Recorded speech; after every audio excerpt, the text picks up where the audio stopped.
record low. We've never really seen anything like it. WTI this morning down more than 35%. People maybe wouldn't have been so surprised if the oil price had fallen to zero, but the oil price went to minus 38. It went far lower than anyone had expected. And so lots of people in the market were saying, well, hang on, something else is going on here.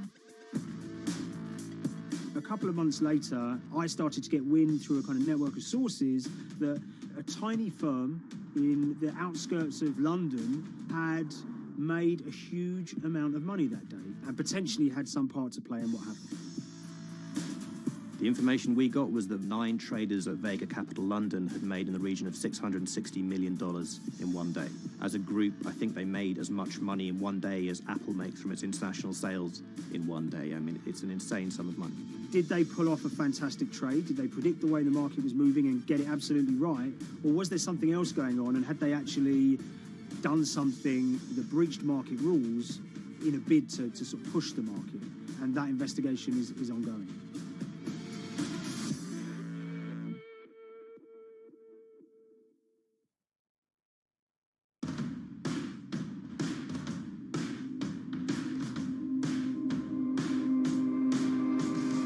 So Paul Commins is a trader who cut his teeth in the pits in the 80s and 90s when everyone had a nickname. His was Cuddles. If you can imagine, that was a very sort of cutthroat type of world where people are doing, you know, hundreds of thousands and millions of dollar trades by shouting at each other, giving hand signals, and then sort of scrawling on scraps of paper. The culture of the trading pits in London was very influenced by the working class guys who became traders there. They weren't like the city bankers that had gone before them. They weren't usually Oxford or Cambridge. You know, they didn't wear Savile Row suits. They were ordinary working guys who happened to have a talent for trading. And a lot of them came from Essex. I think it was 400 traders in the pits, and Cuddles in his, you know, oil and gas pit was described to us as amongst the top 3. In amongst that, was very successful and made, you know, very large amounts of money as a young man. But, you know, inevitably, mechanization and the arrival of electronic markets was the kind of death knell for the pits. And in 2005, the IPE closed down. And when the pits shut down, a lot of the traders who worked there lost their jobs or quit or went to work for financial institutions. But Paul Commins decided to start his own trading collective out in Essex. Some of them are ex-pit guys, cut from the same cloth as him. Lots of them are actually sort of in their 20s, and they're his, you know, drinking buddy's son, or they're his own kids' friends from football. You know, they're young lads, hungry and ambitious, and he brings them into the fold. And fairly shortly, he's got, you know, maybe a dozen or so traders that they're independent, let's be clear, but they're all part of this collective.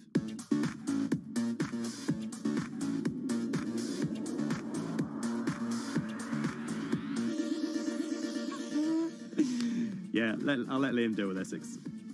I am from Essex, so I feel like I'm free to, you know, to get into this. Sweet, as they say. If you were to ask someone in Britain how they would imagine a kind of Essex person, they would see someone who's maybe slightly flamboyant, with a sort of Cockney accent, a sort of Guy Ritchie-style accent. You know, not afraid to splash the cash, but it's probably pretty bright and has done well for themselves. Don't even make sense, does it? But, you know, these guys, they drove around very nice Rolls Royces and Bentleys. They went to places like Marbella on holiday. Faden Boyce is a very wealthy place. You have to have considerable income to be able to afford to live in that village. It's a really nice place to live, and it's 20 minutes tube ride away from the city. Earlier in the summer, we have this lead, which is that there's this tiny firm called Vega Capital London, and they were the biggest winners from the biggest oil crash in history. You know, anyone that covers markets is going to be surprised about that. You know, you're thinking your BPs of the world or your Glencores, but it's this tiny firm. And one of the big challenges that we had was actually finding out who worked with Vega Capital. It wasn't immediately obvious, and at first we had absolutely no idea. If you go to the Vega Capital website, it says it's under construction. If you do basic online searching, it's very difficult to find anyone who's publicly connected to the company.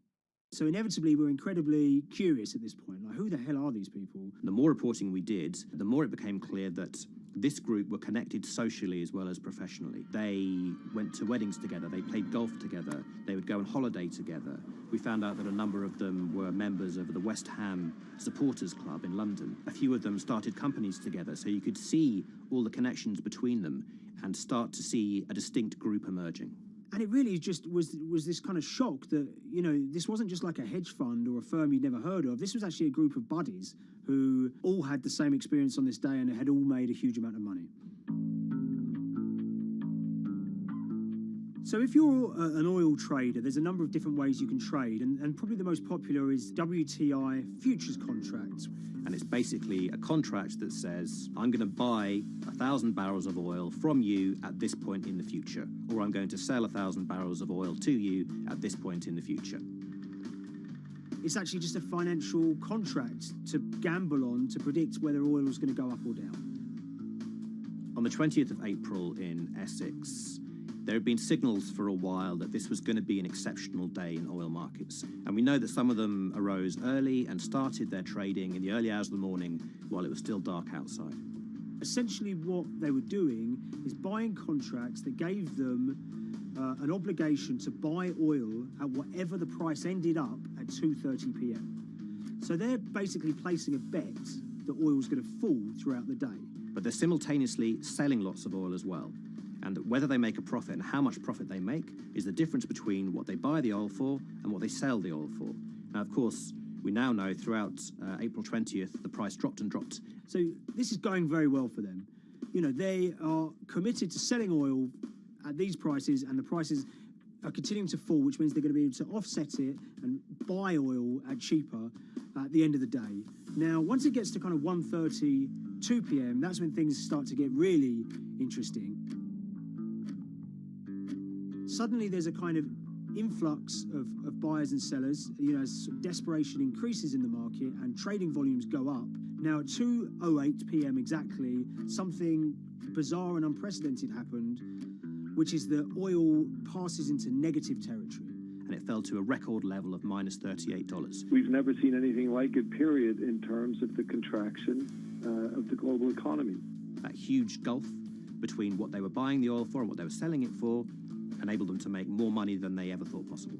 So their profit was the difference between minus 37 and all of these positive numbers on every contract they sold. The price of crude briefly hit minus $37 a barrel. For one group of traders operating from a small office, it was a very, very profitable day. It's important to remember this had never happened before in the history of oil trading. No one could have predicted it. I can't think of another example of where you enter a trade and you get paid on both sides. You get paid both to sell and to buy. It's unthinkable.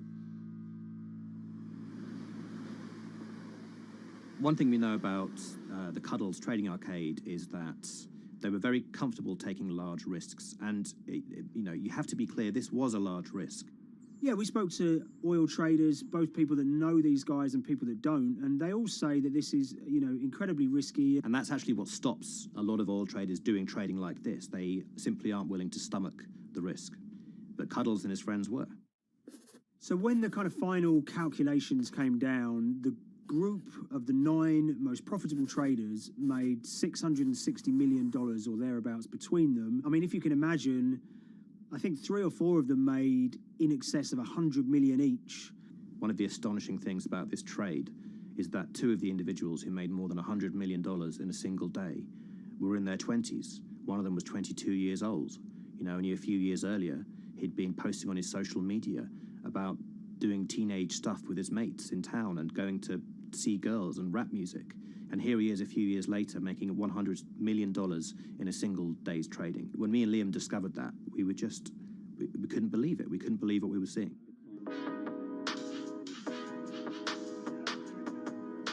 Oil trading is a zero-sum game. Anytime you're making money as an oil trader, someone else is losing it. Amongst the biggest losers were the investors in this Chinese fund, Crude Oil Treasure Fund. There were thousands of them, and they lost everything. Lots of people had put their savings into oil funds. They lost money that day. Big banks and brokers who sort of stand in the middle of trading parties, they lost money that day. And another interesting thing is that oil-producing countries like Kuwait or Canada, they sell oil as an average of the WTI closing price over the preceding month. So the fact that one of those numbers in that average was minus 37 meant, if you can imagine, countries like Saudi Arabia and Kuwait potentially lost a couple of dollars on every single barrel of oil they sold that month. Vega Capital's traders made such an extraordinary sum of money that it was inevitable there would be some scrutiny of what they did. But it wasn't just the sums of money they made. In the vital half an hour before the settlement price was set, they were by far the biggest sellers of oil futures in the market, which is an incredible thing to think about when you consider that the other participants in that oil market are going to be the world's biggest banks, oil majors, BP and Shell, and here you have a group of 9 guys in Essex who are having this significant influence over a global market for oil. I mean, I think you have to assume that if these guys had made $7 million or $10 million, they probably would be celebrating in Essex right now. But the fact that they made closer to $700 million has meant that they are facing understandable scrutiny. We wrote individually to all the Vega traders who did exceptionally well that day, and we got a letter in response from a law firm representing the group. And the law firm was at pains to point out, number one, that they haven't been accused of any wrongdoing, that they all traded independently and separately, and they'd basically all made up their own minds that this was what was going to happen in oil markets based on publicly available knowledge, and decided to execute this trade. What I love about these stories is there's a real variance of opinion, and some people will look at what happened and think that must be dodgy. They all traded at the end of the day. They all made a huge amount of money while all these people lost. That's shocking. But lots of people say these guys are at acute disadvantage. They're in a market that's inhabited by, huge technology-driven funds and firms and oil giants that have got all the advantages in the world, and when you get a bunch of Essex geezers who essentially beat the market and find a way to make a huge amount of money, they should get a pat on the back, really, because that's the dream. Since this happened, a lot of the guys have stopped trading the monthly settlements that they'd done so well at in the past. Several of them have set up new companies. They've essentially gone very quiet. Any kind of social media presence they had has kind of closed down. By all accounts, they're, waiting this out. It's certainly too early to try and predict how the regulatory investigations are going to pan out. We just don't know. There's a number of potential outcomes for these guys. Potential punishments if there are any findings of manipulation against Vega or anyone affiliated with it. Might be you could be fined, you could be banned from trading, and in the most extreme cases there have even been criminal prosecutions in the past of people who have been found to have been manipulating the settlement and misconduct related to trade at settlement. There are other outcomes too. One obvious one is going to be that they're able to walk away from this life-changing trade with all the money that they made and celebrated as heroes in the trading community. That they'll go down as legends.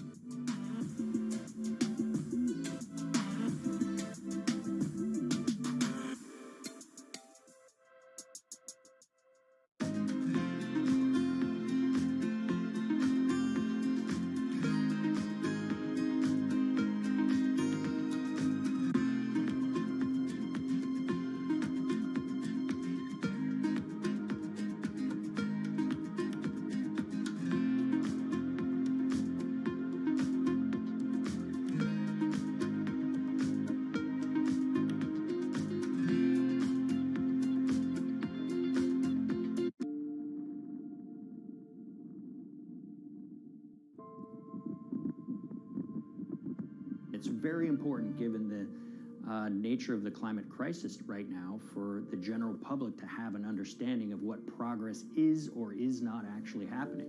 And I think many readers right now, they'll see these hundreds and hundreds of companies making these big, bold climate claims.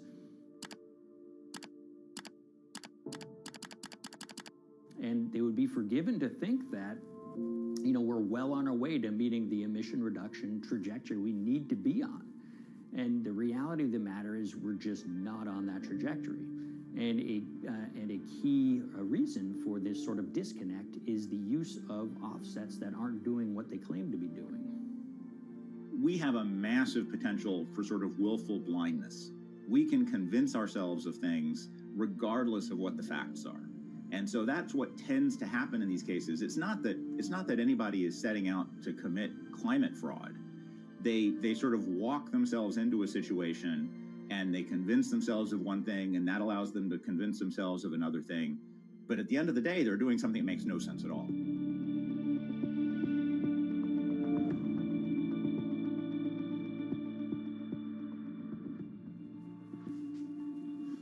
My name is Ben Elgin. I wrote the story about how the billion-dollar market for carbon offsets is setting back the fight against climate change. So one of the challenges in reporting on carbon offsets and trying to figure out what's going on is really finding good experts who have been steeped in this marketplace and are willing to candidly talk about it. One of the best people for this is a fellow named Mark Trexler, and I've been talking to him for more than a decade.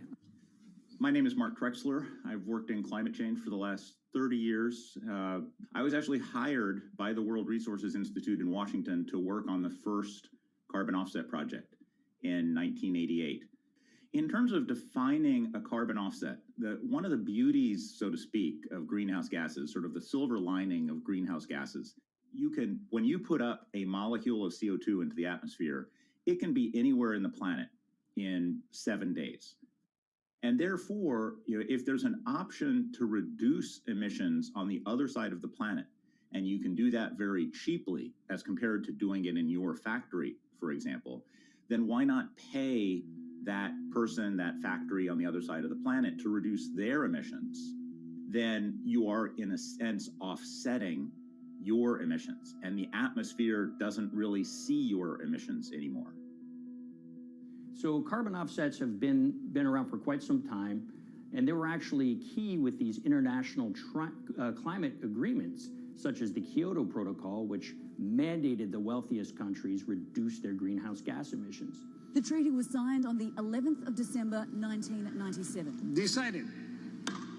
The business community in general saw carbon offsets as a huge opportunity to comply with whatever policies and measures might be coming down the pike on climate change much more cost effectively. We've seen a huge surge in companies making big proclamations about how they're going carbon neutral or zeroing out all of their carbon emissions. We're going to reduce our carbon footprint to net zero. Unilever is committing to net zero emissions. We can achieve a net zero emissions world. We began looking at these corporate claims of dramatically reduced emissions, and we noticed so many of these companies were using carbon offsets to achieve these aims. And as we began to look at the carbon offset projects themselves, what we found is that the environmental benefits claimed by these companies are not actually what they seem to be.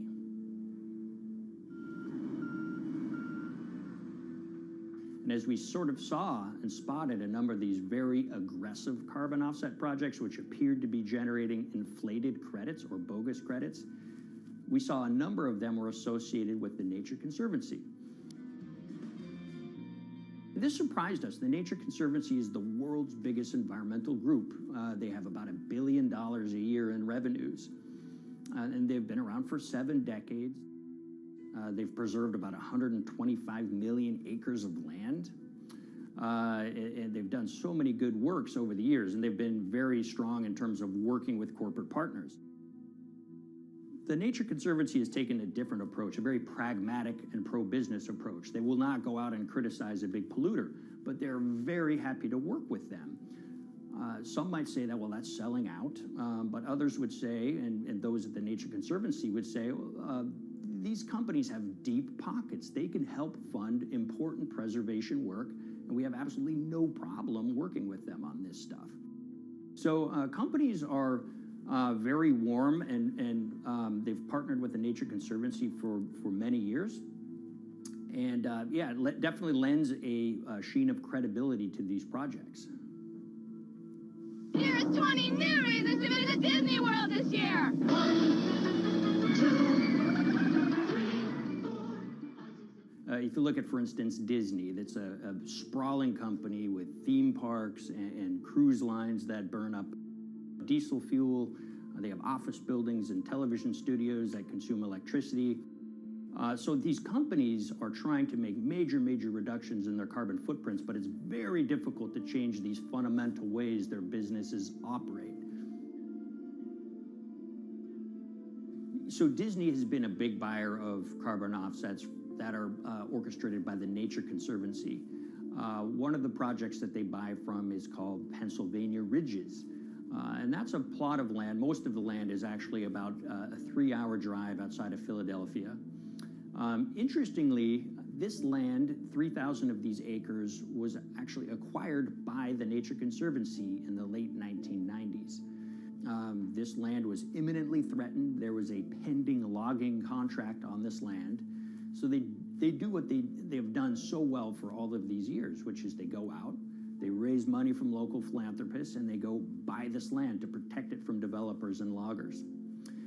And at the time, according to an archived version of the Nature Conservancy's website, when they were proudly announcing this deal, they said, these threats have been abated because of this acquisition by the Nature Conservancy. So it's really interesting now, fast forward 2 decades to earlier this year when they put forward this carbon project.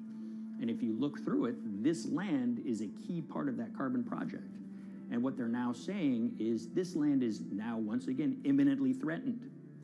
72% of the trees are going to be cut within 5 years. Now, this is just astounding because this land is owned by the Nature Conservancy. They do not clear-cut land that they've bought through philanthropic donations. So this scenario that they've put forward to get carbon revenues is not really plausible. And what that means is when you have Disney coming in and buying these credits, when it eventually lowers its carbon footprint because of these credits, well, that won't be a credible or truthful claim by Disney.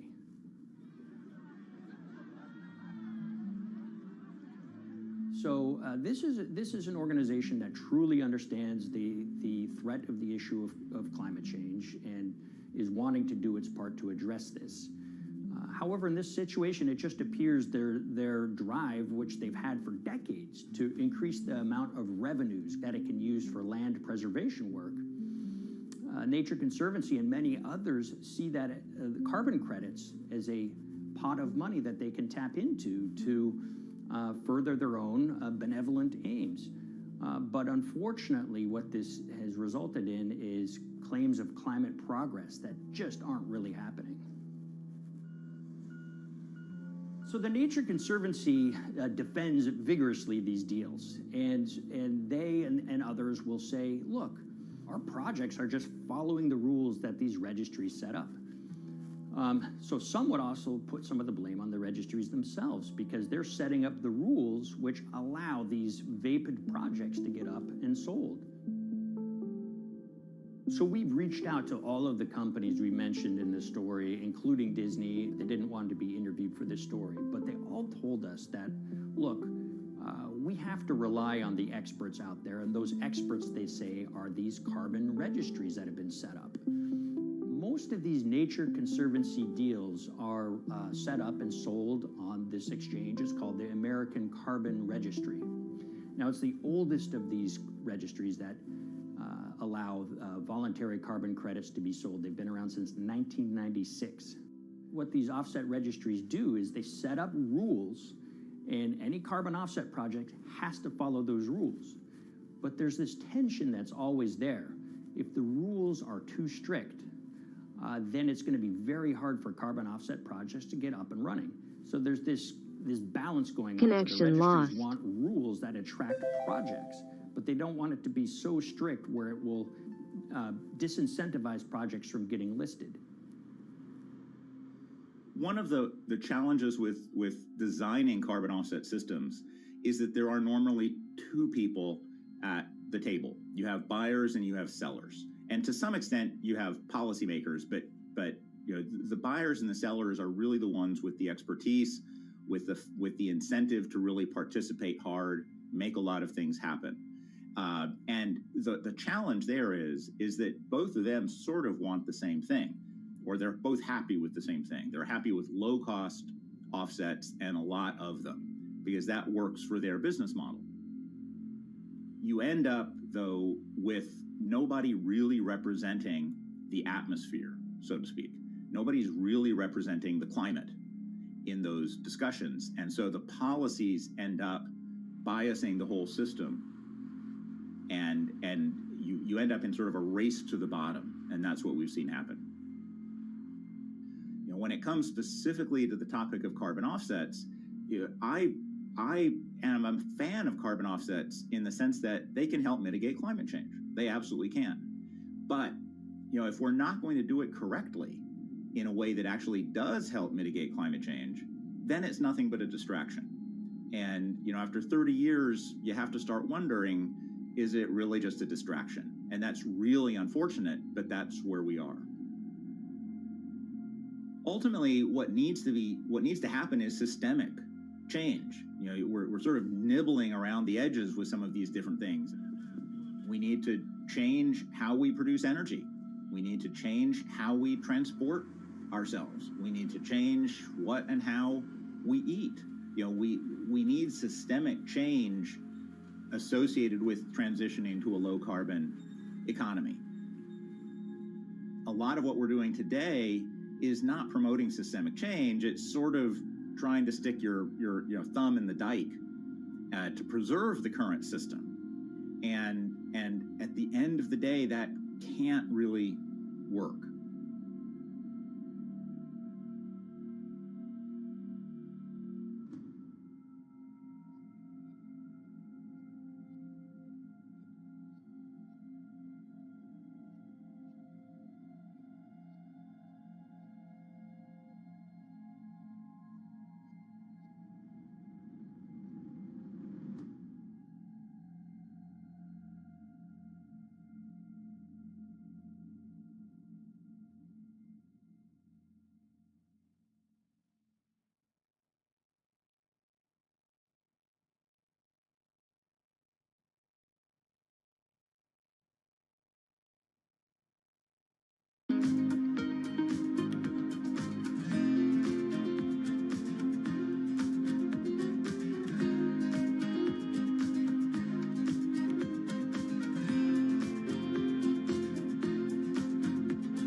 The Hyperloop. There's a good chance you've heard the name by now. This is the Hyperloop system. It can take people hundreds of miles in minutes. The Hyperloop, a series of tubes that would transport people in pods at ultra-high speeds over long distances. It's a remarkable new form of transportation that can whisk people from city to city in a flash. 29 minutes from New York to D.C., 30 minutes from L.A. to San Francisco. For years, we've been seeing these futuristic, utopian renderings of some cross between a spaceship and a monorail. But lately, the Hyperloop is becoming much more real. Yes! It was surreal to be even sitting inside a Hyperloop, and just even more incredible to actually be like riding down a track in something that was nothing more than a crazy idea 6 years before. Companies all around the world have been developing and testing the technology needed to propel passengers at speeds of over 1,000 kilometers per hour. But for many, speed is only the first step to unlocking the full transformational effects of a new mode of transportation. Fast is what we just sort of take for granted in the Hyperloop world. It's the network effects that really deliver the benefit. And that opens up a completely different scale of economic opportunity.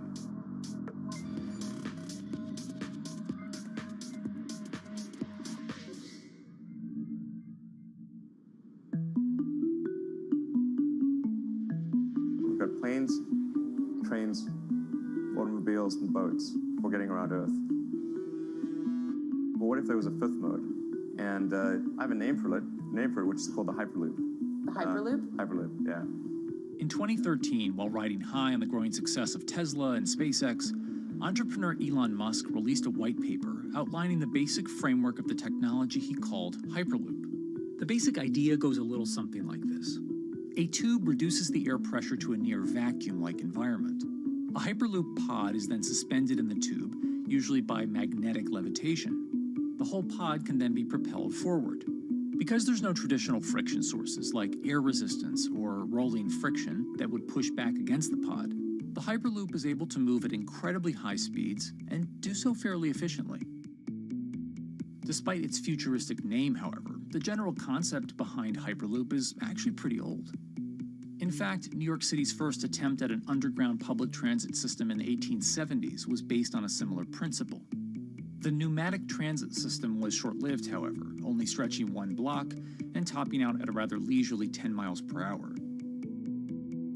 While Elon would make some 21st century improvements to this concept and bestow a very 21st century name, he wouldn't end up pursuing the technology itself, instead electing to focus his efforts on something a little bit deeper, literally digging the requisite tunnels via his boring company. It would take another billionaire industrialist who dabbles in spaceflight.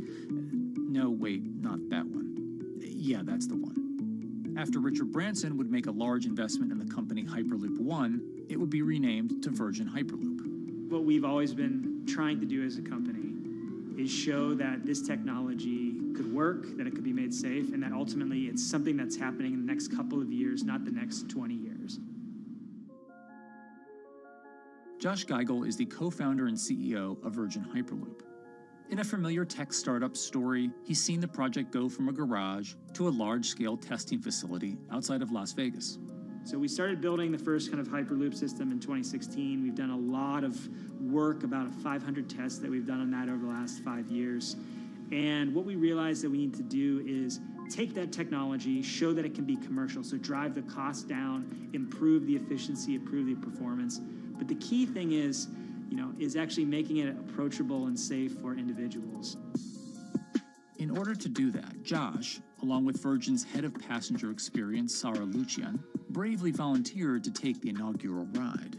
What her and I were realizing is we're the first two people sitting in a Hyperloop. The only type of people that have gone through this environment are in spacesuits, and there we are in just normal clothes because of the system, the safety of what we've designed. 3, 2, 1, launch. And then once we started going, you felt a bit of acceleration. We accelerated a little bit harder than we would in commercial, be like a sports car. Yes. We got up to about 108 miles an hour on that test. And it's a short run, it's about 500 yards or so, and came to a stop. The test, lasting only about 20 seconds and covering only a quarter of a mile at just over 100 miles per hour, is a long way away from a true functioning Hyperloop. But as for optics, it's a crucial step for the future of funding. The number one question we got from investors or from project proponents or just people in general was is a Hyperloop safe? And what better way to show something is safe than by actually getting people on it?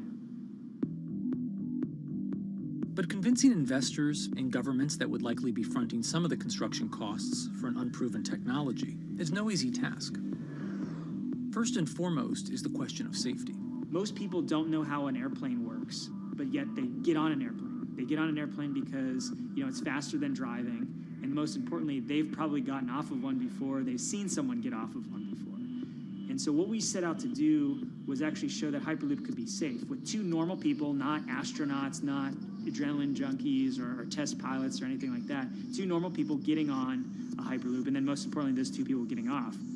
But beyond safety concerns, constructing Hyperloops will undoubtedly require a significant capital investment to the estimated tune of around $60 million per kilometer of track. So a track from San Francisco to Los Angeles, for example, is likely to come with a price tag over $10 billion. And before large governments are willing to come in and front those costs, investors who are funding Hyperloop development must accept it as a long-term mixture of technology and infrastructure investing. Investors that are used to short returns because you're developing apps or something to that effect, those aren't the investors that really get excited about Hyperloop. What you start to see is the people that are looking at platform technologies, right? So this idea that because the smartphone existed, Uber could exist, right? So who are the Vanderbilts of this century? And that's the part where you're going to get a lot more no's than yeses. But there's people that have the ability, the fortitude to stick it out, to see the game-changing platform here. Those are the people that we're looking for. And since we've done that passenger test, there has been a lot of interest that's really, oh, this is a lot sooner than I thought.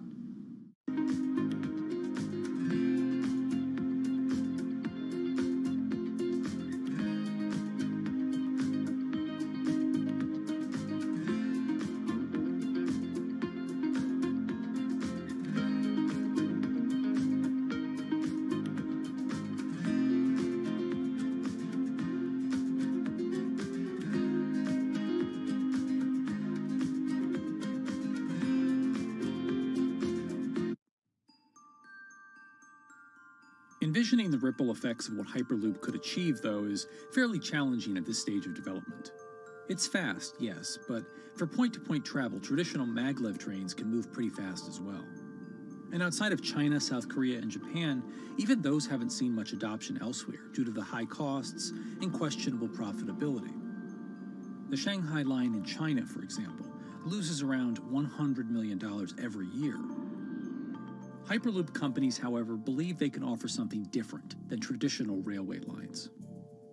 My name's Alan James, and as far as I know, I'm the only guy on the planet who's written a government-level business case for 300 kmh conventional high-speed rail, 500 kmh maglev, and 1,000 kmh Hyperloop. It's fundamentally about moving people from where they are to where they want to go, when they want to make those journeys, and doing it in much smaller numbers. So pod designs for Hyperloop range from 12 to 28 seats, typically. Why are they small? It's because small enables the network to operate flexibly. And a great example of that is the east-west strategic route across the north of England, from Liverpool to Manchester to Leeds. So to get from Liverpool via Manchester to Leeds by train is just short of 2 hours today. It'll probably take you 2 hours driving as well in average traffic conditions. Net result is those three city regions remain three separate entities: Liverpool, Manchester, Leeds. There's very little commuting traffic between those urban areas. Hyperloop absolutely changes that from the ground up. Liverpool to Manchester is a 5 or 6 minute journey. Manchester to Leeds is also a 5 or 6 minute journey. What that effectively does is create a single super city economy. In this vision, the Hyperloop acts a little more like a highway, where pods have fixed destinations and don't need to stop along the way. Meaning you can travel on a Hyperloop network from, say, Liverpool to Leeds, while the pod behind you travels from Liverpool to Manchester. And if that metro Hyperloop network is connected to other networks from the same location, you could travel from Liverpool to Paris or Liverpool to Amsterdam, all without making a single stop. For passengers, for business, for leisure, that is utterly transformational. For high-value freight and logistics, it's equally transformational. But critically, if you do a Hyperloop network at scale, you begin to deliver massively significant carbon savings too. A multi-regional Hyperloop network could become a replacement for both short-haul passenger and cargo flights and traditional ground transportation, both of which are significant carbon producers. One Hyperloop-connected distribution hub, perhaps at an airport that is predominantly used for international air freight, replacing maybe 10, 12, 15 distributed road hubs. It takes a lot of polluting and inefficient truck haulage off the roads. That itself means roads gain extra capacity. Hyperloops will still need to use electricity to both move pods and maintain the near-vacuum environment in the tube. Proponents of the technology believe that this can be done by using renewable sources, including a combination of solar panels and battery technology that could be used along the Hyperloop itself.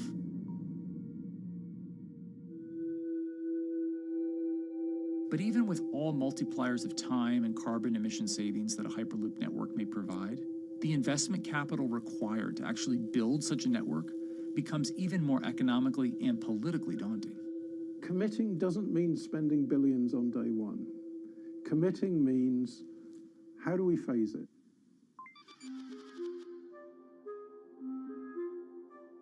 One company in the Netherlands is working to develop that technology, and perhaps more importantly, the international coalition needed to make the Hyperloop network a reality. So we are here in Europe's first full-scale Hyperloop test facility, where we can already prove every conceptual technology of the Hyperloop. This is Tim Houter, a co-founder and CEO of Hart Hyperloop, headquartered in the city of Delft.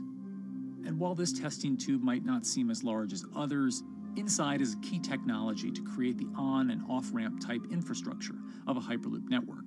That is, a lane switch.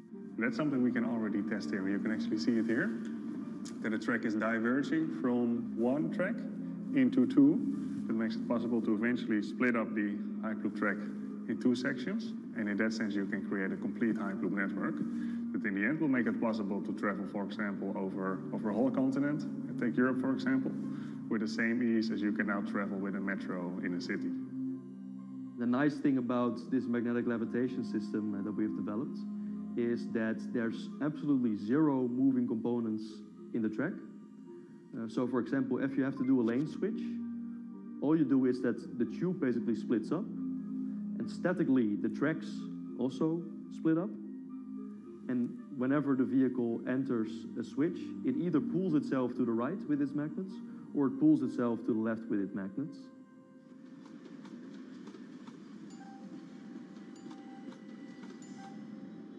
Lane switching on traditional rail requires the physical movement of the rail. Even modern magnetic levitation tracks use lane switching techniques in order to transfer trains from one track to another.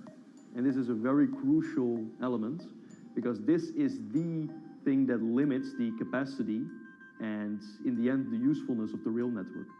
Because the moment that a track is switching, that means that at that moment you are creating an unsafe environment for the trains behind it. So you need a lot of space between trains. But in a Hyperloop, because you have no moving components in the track, all the vehicles can be much closer to each other. You can achieve a very high frequency and basically have your vehicles moving and merging in and out of the network very much like a highway. For now, though, Hart's physical testing has been limited by the size of their tube.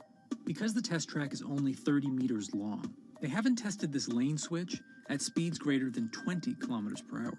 However, the company is working to build a new test site where it plans to increase that testing speed to 300 kilometers per hour. We're now in a phase where we have proven most of the most important technologies in the test facilities that we already have. And we have also demonstrated the viability and the feasibility of a network. If you look at all the subsystems that it consists of, most of those are proven systems, already demonstrated in lab conditions. So we don't really believe that the technology itself is going to be the biggest challenge. Because for all Hyperloop companies out there, actually building a Hyperloop system requires more than just a good product.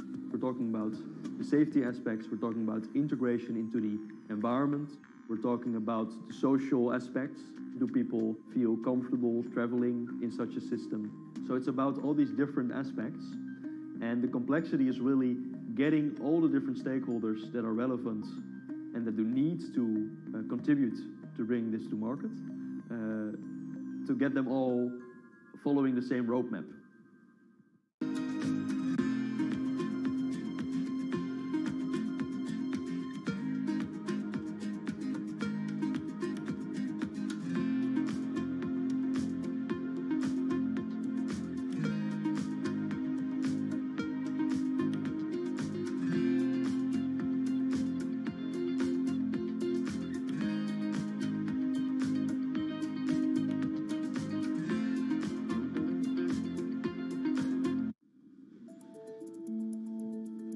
In order to help build this coalition of private and public interest in Hyperloop development, Hart in 2018 partnered with other Hyperloop companies from Europe and Canada. The goal was to define, establish, and standardize the framework to regulate Hyperloop systems. Right now, we are working with all the Hyperloop developers together in setting up the first, let's say, structure for starting the standards drafting.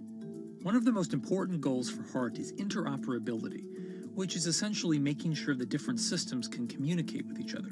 Interoperability is so important because what we want to achieve is actually have this seamless travel experience. So you don't want to end up, for example, going from Madrid to Paris and then switching because you need to use a different technology to get, for example, to Amsterdam. The idea being that as companies around Europe create the first commercial Hyperloop tracks between individual cities, one day those can all be connected to a larger network.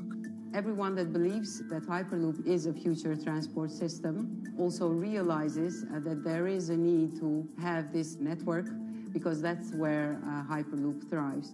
Hyperloop is such a huge project. It's definitely not something that you can do on your own or as a single company. So you need to do it with a lot of other companies. You need to have the governments. And I think in that sense, the biggest challenge that we've encountered is to really get all the required parties together to take the steps in development and in commercial implementation.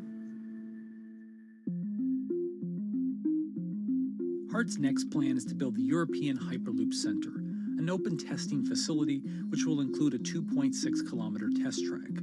And the company hopes to test travel speeds there at up to 700 kilometers per hour. Virgin Hyperloop is also racing to construct the first commercial Hyperloop route, with projects in various states of development in India, Saudi Arabia, and the United States. Recently, the company announced plans to build a Hyperloop certification center in West Virginia, which will include a 6-mile-long test track. Proving the technology here will be crucial if Hyperloop networks can find a home among infrastructure investments that the Biden administration hopes to make. The idea that there's multiple Hyperloop companies, I think, is a redeeming aspect in the business. People really want to see something happen, so having multiple people move forward is good for that. I was struck when Josh and Sarah rode the pod. 2 or 3 of the major outlets used the phrase, "We now have a new mode of transport." And although all of that technology had existed before those 2 human beings rode Connection lost. it was the moment at which those 2 human beings traveled that short distance down the tube that in popular imagination, Hyperloop became a mode of transport. The metaphor I use with my team is that, the Wright brothers were first, but none of us fly on Wright brothers airlines anymore. If you don't continue to innovate, you're not going to be around, and so we'll continue to be at the forefront of building Hyperloop. Back in 2013, Elon had an idea. I think the difference now in 2021 is some brilliant engineers have spent real time grinding out the details. And I thoroughly expect the next 3 to 5 years to be decisive.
how hydrogen can transform our energy usage. We'll look at why the universe's most abundant element could be a game changer in the climate revolution. Hydrogen technologies are not new. They are used in other sectors. We use them in space, on our rockets, and we don't need the laws of physics to change to be able to use hydrogen on our planes. From iron ore to green hydrogen, one of Australia's richest men tells us about his pivot to sustainable energy. Let's take action. It's practical, it's implementable. Let's do it now. Plus, the hydrogen revolution. We'll speak with the CEO of Italian utilities firm Snam about his new book and how green hydrogen could be competitive within 5 years. Costs are coming down and people are waking up to the fact that it's the only way to decarbonize certain sectors. From Bloomberg's global headquarters in New York, I'm Kaylee Lyons, and this is Bloomberg Green.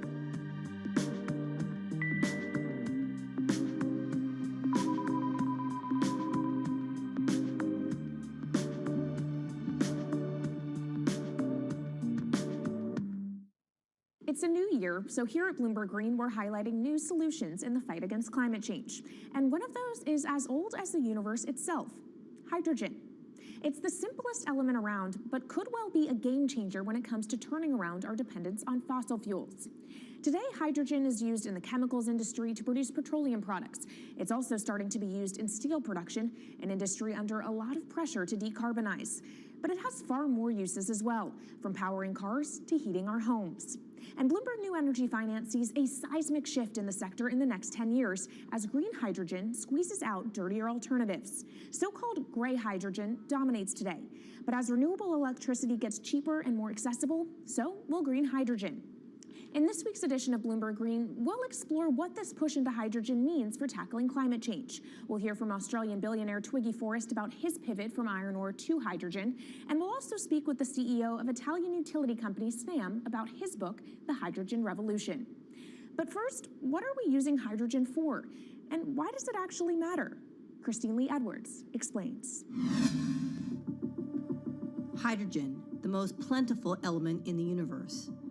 On Earth, we find it mostly bonded to oxygen in the form of water, or in other gases known as hydrocarbons. Hydrogen gas, H2, burns hot and clean, making it an attractive tool in the race to net zero. But isolating hydrogen from other elements is no easy task. Today, the cheapest way to do this is via chemical processes that break up natural gas. This releases a lot of carbon dioxide. Another method is to use electricity to split water molecules in a process called electrolysis. Although there is no carbon byproduct, a lot of electricity is needed. And if this power comes from burning coal or gas, it negates the zero emissions goals of using hydrogen to begin with. Hydrogen produced in this way, powered by fossil fuels, is called gray hydrogen. If carbon capture and storage is used together with fossil fuels, then it becomes blue hydrogen. If nuclear power is used, it's called pink. And finally, green hydrogen is when it's produced via electrolysis and powered from renewable sources. This method is considered emissions-free. It's predicted that by the early 2030s, H2 made from renewables will be cheaper than that made from fossil fuels. But that hinges on the cost of electrolysis declining, which will be achieved through larger projects and an expansion of manufacturing. To be clear, vast amounts of H2 are already used today.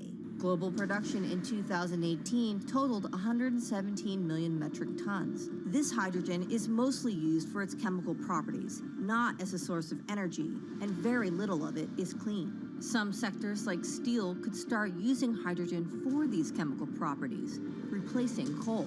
Industries like cement and glass may also use hydrogen as a source of heat. Another advantage is its energy storage potential. It can be stored over long periods of time and used when more power needs to be added to the grid. It also could hold an advantage over batteries in heavy transport and shipping. The promise of hydrogen for energy has been around since at least 1874, when Jules Verne wrote about it in his book, The Mysterious Island. But the future of hydrogen will depend on policy. Countries with net zero targets, carbon pricing, and hydrogen strategies with investment mechanisms are likely to see the highest H2 demand.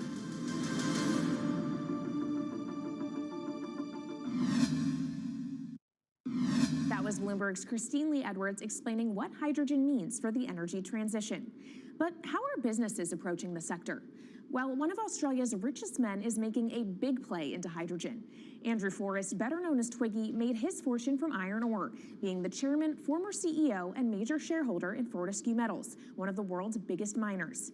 But after having made over $10 billion in profit from the metal in the last fiscal year, Twiggy wants to transform Fortescue into a clean energy company. He's been scouring the planet in search of investment opportunities in hydrogen and renewables. The firm plans to allocate up to 10% of its annual profits for green energy investments and is exploring projects across the globe, from Indonesia to Argentina. Francine Lacqua caught up with Twiggy Forrest. There's only one type of clean hydrogen, all the rest is dirty. Yeah. That is green. If you just say green hydrogen is clean, the rest is dirty, then you've actually nailed it. And, you know, anyone else who produces any other rubbish, any other argument, just look them in the eye and say, why is global warming accelerating if anything you're saying is true? And then you'll know, actually, it's greenwashing. Yeah, but there's a lot of greenwashing because I keep on being told it's a transition. We can't just, make the transition at a click of a finger. So what are we doing wrong? What can we do better? I don't remember the personal computer having to transition the typewriter. I really don't remember that. I don't remember the smartphone having to transition the pocket calculator and the old landline. You know, its transition line is complete rubbish. The lie got put to it 2 days ago when JCB, a really loved British company, every right for the country to be proud of JCB, and Fortescue, holding a bit of a similar reputation, fantastic track record, everyone's been super well from Fortescue, huge balance sheet, super strong. When those two companies got together and agreed a $79 billion US agreement per annum, right, then every other form of fossil fuel hydrogen, you know, it can compete with it on price, it can probably lose on price, but what we know, it is cooking the planet. And only green hydrogen, zero methane, zero carbon in the supply chain. Don't worry about the molecules in the supply chain. But at the moment, we're not even phasing out coal, if you look at the G20 communique. So we have a long way to go to talk about only using green hydrogen. Yeah, so look, I have a call, which I'd like to make now, that the world should not fund any more coal-fired power stations, coal mining projects, ever. We should wind them down as quickly as possible because they are cooking the planet just like grey and blue hydrogen is cooking the planet. Yeah. You know, hydrogen, which is not made from renewable electricity, is releasing 10 to 16 times more carbon, let alone the methane, which is worse, than it is hydrogen. So we've just got to stop doing things which are self-harming under the guise of greenwashing. So why are leaders so slow? Even if you look at the appetite for ESG investments, they're growing exponentially, so are emissions. So where are we allocating capital? Okay, so take the recent G20. There's probably a reason why there wasn't strong action coming out of the G20 because people were not aware that major transactions between large companies were taking place now on green hydrogen, that actually this pollution-free all the way through the supply chain fuel was now being transacted at multi-billion-dollar scale. If they'd known that, I don't believe any sovereign leader or any energy minister or climate change minister could not take ultra seriously that green hydrogen is now here to stay. It's broken through. History has been made. It will never go back.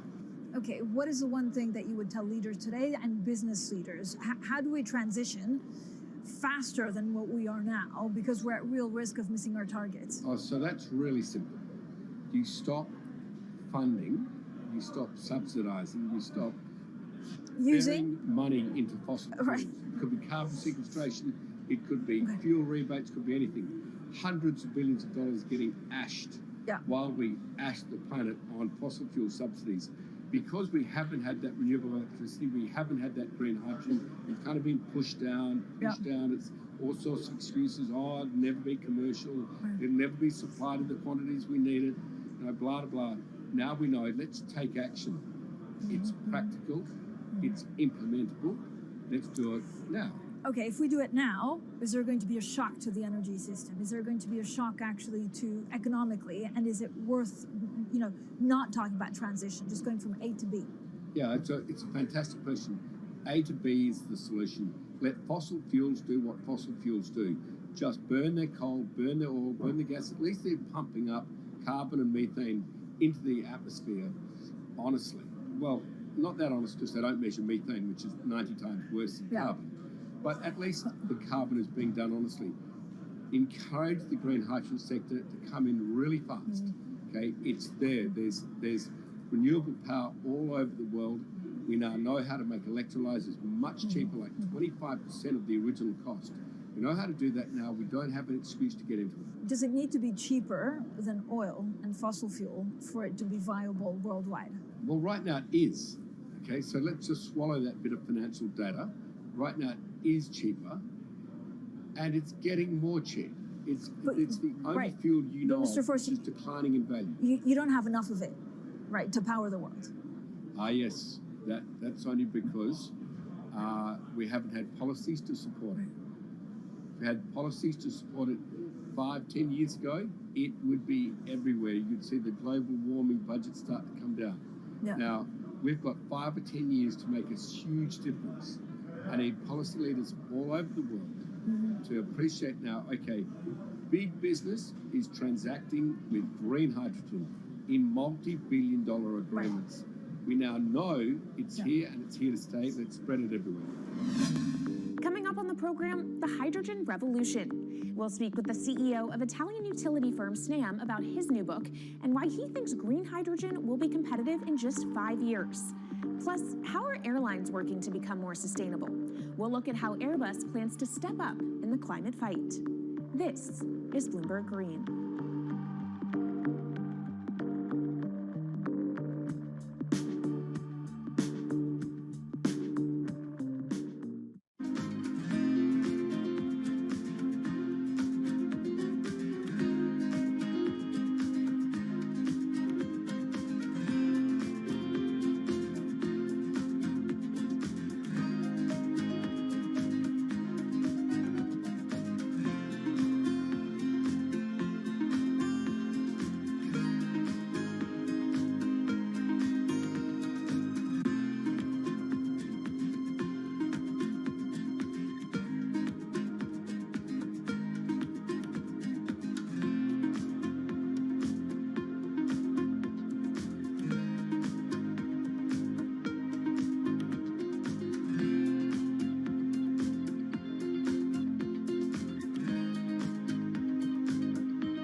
From Bloomberg's world headquarters in New York, I'm Kaylee Lines, and this is Bloomberg Green. What will the world look like in 2050? Will global temperatures have stabilized, electric vehicles be abundant, and solar and wind power homes around the world? According to Marco Alvera, the CEO of Italian energy company Snam, that vision of the future could be a reality. And he says that hydrogen will pave its way. As he tells it in his new book, The Hydrogen Revolution, Alvera's moment of reckoning came in November 2018 when he tasked the Snam Scenarios team with studying how Europe could reduce its CO2 emissions to zero by 2050. Looking through the results of the study, Alvera said he was struck by how much hydrogen was in Europe's energy mix by that year. Beyond the abundance of hydrogen, the Snam model also predicted that it would be the cheapest form of decarbonized energy for many sectors, and that it could be cheaper than today's prices for oil, coal, and nuclear power. Our Maria Tadeo spoke with Alvera at COP26. It's happening all very fast. We see the cost of hydrogen coming down a lot. Hydrogen will play a big role in the energy mix. I don't know if it's going to be 15 or 25% of a fully decarbonized energy system, but it's going to be big. Costs are coming down, and people are waking up to the fact that it's the only way to decarbonize certain sectors, so-called hard-to-abate sectors. And you say it's the only way and the costs are coming down. Where do you see prices moving? Because a lot of the reticence at times has to do with the pricing, that some argue, well, it's still not the cheapest option on the market. So when I was first working in hydrogen in 2004, it was costing $1,000 per megawatt hour. 2010, 600. Today, 100, and we see it going down to 50 in 5 years' time, and to going down to $25 per megawatt hour in the next 10 years or so, which is a quarter of where it is today. That's really because renewable energy, and we're talking green hydrogen here, renewable energy costs are falling, but the cost of making the electrolyzer, which is the kit that you use to convert solar or wind energy and water into hydrogen, the cost of this kit is falling a lot because it doesn't really exist on an industrial scale. So as we build up capacity, we industrialize it, we standardize it, and we squeeze costs out. That's really the cost trajectory. And for that, of course, you need demand, however, for governments and also institutions to kind of buy into this idea that it is the future and we want to invest and create infrastructure. What are they telling you? When you speak to governments, when you speak to officials, are they keen on this? They're very keen. So the Department of Energy shares our view in the States of getting to below $1 a kilo, which is $25 a megawatt hour. The European Union has a hydrogen strategy, which is very clear, and several member states have the same. Chile wants to export a lot of hydrogen. China's big on hydrogen. Australia's very big on hydrogen. Japan is blending already hydrogen. So I would say the world is now really focused on this because it's the only way to store energy for a long period of time economically is to convert it into either a liquid or a gas. And of course, you talk about the price, but the other big component is the volume. You know, how big can you go? Where do you see that on a time scale? So wherever it's sunny or windy, you can produce very cheap hydrogen eventually. And so compared to oil and gas, which are concentrated in few parts of the world, it's going to be very democratic from that point of view. So every sunny place, every desert, every ocean wind can be turned into hydrogen that we can put on ships, in pipes, and really start trading it around the world. So it's going to happen a lot faster than a lot of people think. So, and when you say a lot faster, what is that in time? As I said, $50, which is essentially oil parity within 5 years.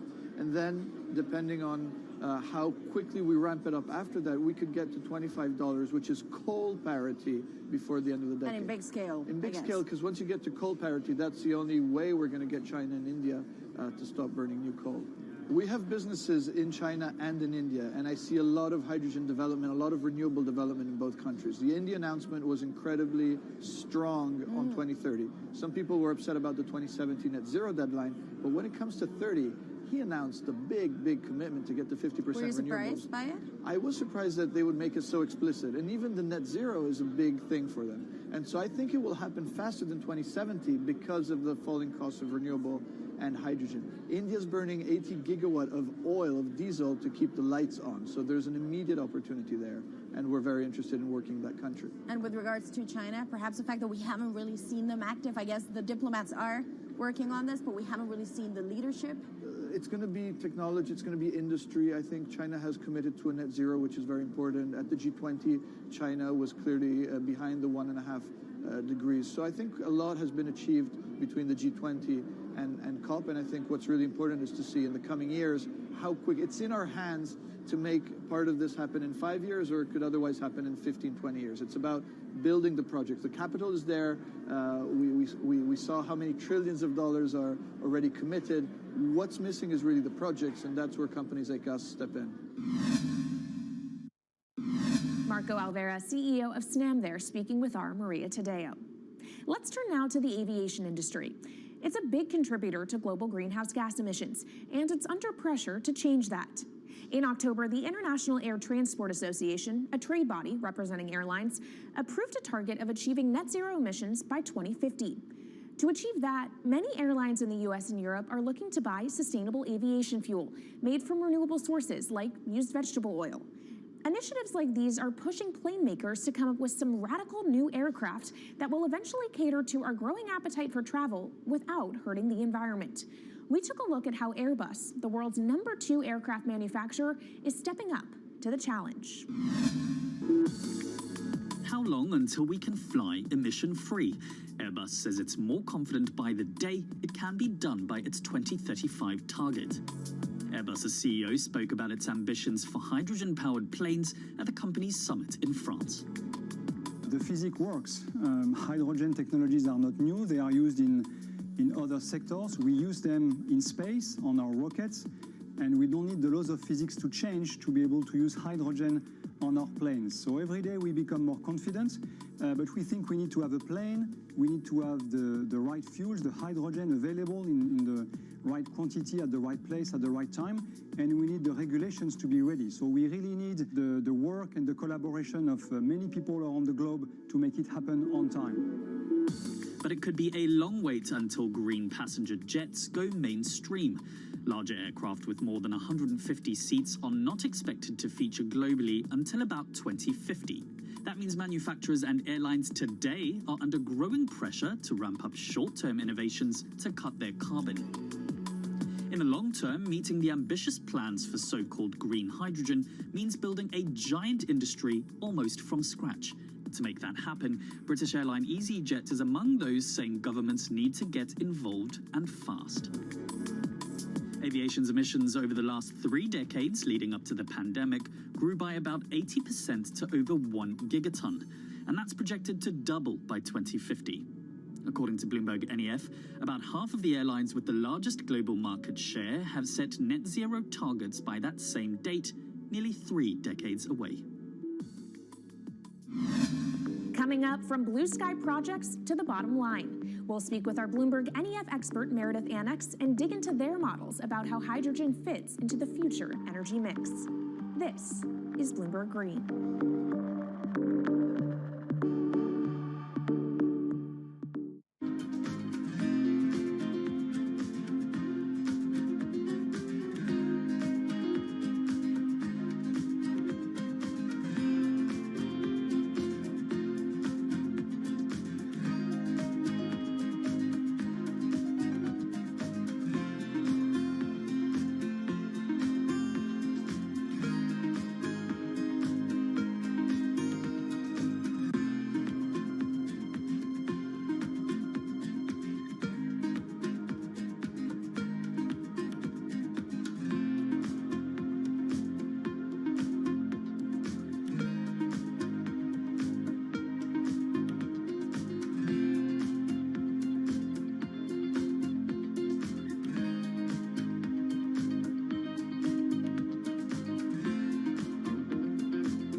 From Bloomberg's world headquarters in New York, I'm Kaylee Lyons, and this is Bloomberg Green. Now let's bring in Meredith Annex, our Bloomberg NEF hydrogen specialist, to talk more about how hydrogen could change the energy landscape. So Meredith, what place do you think hydrogen is likely to have in the future energy mix globally? Hydrogen's this incredible solution for us as we look to decarbonize because it's a perfect solution in areas that are hard to electrify. So where we like to think about hydrogen playing a role, it's in things like heavy industry, especially where you need a feedstock as well as energy source, and in things like dispatchable power, long-haul transport, maybe even shipping and aviation. That sounds great that it can be used for such diverse industries. At the end of the day, though, how much is this going to cost? Well, that's the amazing thing about hydrogen, because depending on how you make it, it can actually see significant cost declines in the future. So when we're talking about clean hydrogen, we usually mean green hydrogen produced from renewable electricity. And in that case, your hydrogen is almost as cheap as the renewables that are used to make it.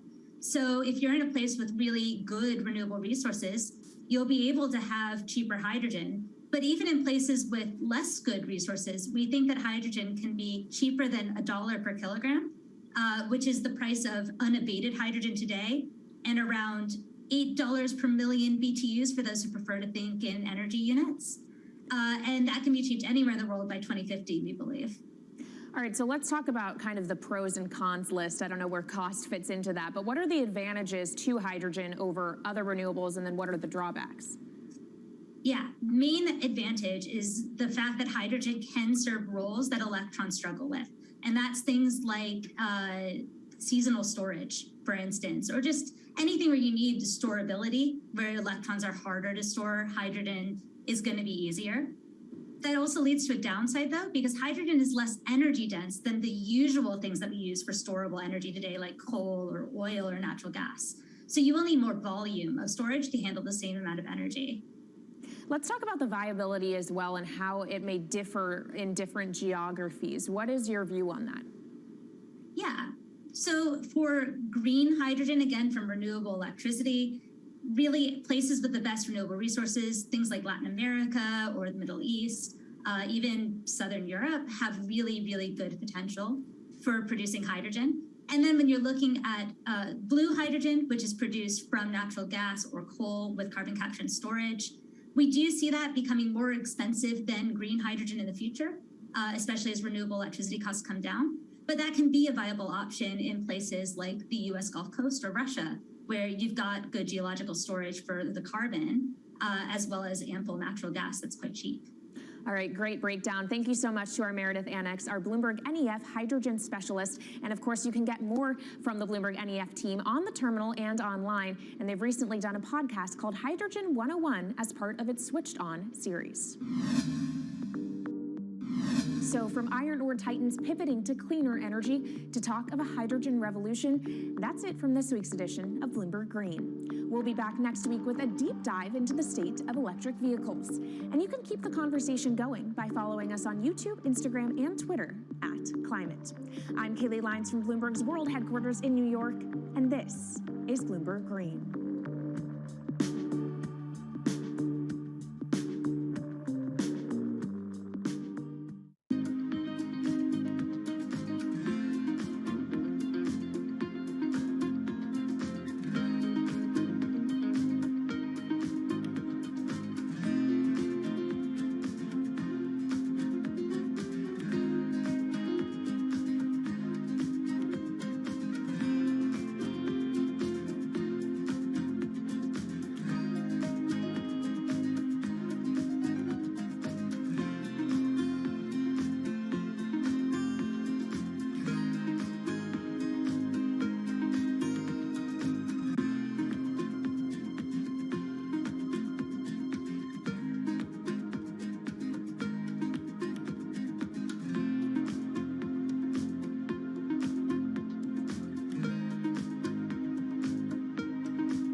The great sci-fi art of the mid-20th century teased a vision of the future with one distinct element in common: a life for humans in outer space.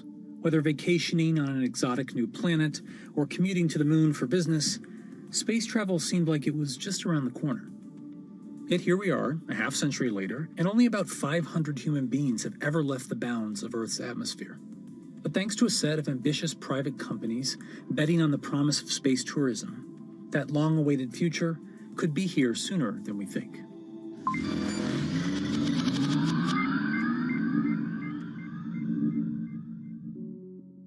For most of the history of spaceflight, governments have been the prime force behind nearly every aspect, from planning to funding to crew selection. But as early as the 1980s, proposals for commercial space tourism began to emerge, along with innovative solutions for getting people there, such as the wild concept of sticking a 74-person passenger cabin in the cargo bay of a NASA space shuttle. Although various non-astronauts have been selected for missions over the years, true space tourism didn't happen until 2001, when an entrepreneur named Dennis Tito coughed up an estimated $20 million to hitch a ride with the Russian Federal Space Agency for a week-long vacation aboard the International Space Station. 20 years later, we're seeing a new contender in this final frontier of tourism: private companies. It's becoming a private enterprise situation, still very high risk with a high reward, potential reward. But, government is really out of the business of flying people now, and it's really going to be companies like Elon Musk and Jeff Bezos and Richard Branson that do that heavy lifting. Commercial space tourism is usually about taking the non-astronaut, the private citizen, into an orbital or suborbital flight. So you get a short amount of microgravity experience, and you can float and take some photos. And then you come back. This was something that technology had gotten to a point where the private sector was going to make a business out of this. There are multiple companies that want to get to the place where they fly people into space. The first of these is Blue Origin, founded in 2000 by Jeff Bezos. Using the autonomous rocket system New Shepard, a tribute to the first American in space, Blue Origin plans to launch up to 6 passengers at a time, offering a rarefied treat of 62-mile-high views and a momentary experience of weightlessness. Booking officially kicked off in May 2021, with the very first seat to be auctioned off for charity. Meanwhile, Richard Branson's Virgin Galactic has also been pursuing a viable form of suborbital tourism, aiming for a launch in 2022 once Sir Richard himself has taken a flight. I'm hoping to be able to go to space. I'd love to be able to coincide it with the moon landing and go to space. So I've got the whip on the team, and we'll see how we go. The company claims to have lined up over 600 seat reservations so far, including Justin Bieber and Leonardo DiCaprio. Virgin has projected that the final cost of the ticket will be at least $250,000, or roughly $50,000 for each of the 5 minutes or so of weightlessness that you'll get to experience. Although costly, both companies' offerings aim to make suborbital flight a regular form of adventure travel, eventually driving down costs at scale to expand the customer base beyond the orbit of celebrities and billionaires. The third major contender is Elon Musk's SpaceX, which has set its sights even higher on orbital flights, which are a whole nother level of complexity and energy and danger. When you go suborbital, if you're just going to go up above the von Karman line, which is 100 kilometers or about 62 miles, you only need to get up to maybe 5,000 miles an hour to get up there, and you go basically straight up and then straight back down. You don't have the reentry heating that you would see coming in from an orbital. So when you go orbital, I don't care if you're a baseball or a battleship, you've got to go 17,500 miles per hour, not just 5,000 miles an hour. The energies involved are much greater. By doing that, SpaceX has gone another level up, and that's what they're doing with the Inspiration 4. Visit inspiration4.com for your chance to go to space. Inspiration 4 is the first planned all-civilian mission into orbit, slated to launch in late 2021. The crew will bring their own set of diverse perspectives and backgrounds and experiences to test how a group of different people, namely people who aren't professional astronauts, could fare in space. Until now, astronauts have had to be physically perfect, and this mission is changing that. And so I feel incredibly honored to be representing those who aren't physically perfect. At age 10, I was diagnosed with bone cancer, and I was treated at St. Jude Children's Research Hospital. And I spent a year there undergoing intense chemo and also surgery that ultimately saved my leg. I now work at St. Jude as a PA, a physician assistant, and I work with leukemia and lymphoma patients. The kids we work with are so brave, and they are very excited to watch me go to space because this is showing them that, they're capable of doing this as well. Haley, along with 3 other crew members, will spend 3 days in space, orbiting the Earth every 90 minutes before landing back off the coast of Florida. Well, when you think about access, the first astronauts for the United States came from the test pilot side. And so women weren't allowed to be a part of that. We have somebody in their 20s, somebody in their 30s, somebody in their 40s, and somebody in their 50s. And so there can be access in all kinds of ways, whether you're talking about age, whether you're talking about gender, whether you're talking about race and ethnicity, and all of those things. The first time, people are going up into space and not sent there by a superpower like the United States or Russia or China. Well, that's really significant. And you've got to be very thoughtful about it. The whole game plan right now is to make space really affordable and accessible for everybody, so that you can have fishing buddies going to space someday. But the first is special. And so with that, we wanted to have a crew selection process that could make space available to everyday people. Getting to space is only the first step for space tourism. The next challenge is what to do and where to stay when you get there. Axiom Space is planning to launch the first segment of a new commercial space station in 2024. Their $2 billion project, called Ax Station, will become the first free-flying private international space station. Or, to use a more consumer-friendly term, a space hotel. Axiom isn't the only company out to make your space stay a little more comfortable. Bigelow Aerospace has been building what they call expandable habitat technology, like their B330, an inflatable pod module that expands once in orbit. There's even one attached to the International Space Station right now they've been testing. And you take it up and it's rather small, and then you inflate it, and it seems to be working very, very well. This is likely to be the first kind of tourist hotel that you're going to see up in space. First of all, it's easier to carry instead of this giant tin can with all of that. The inflatables are lighter. You just blow them up, and they get a nice big size for about less than half the weight probably.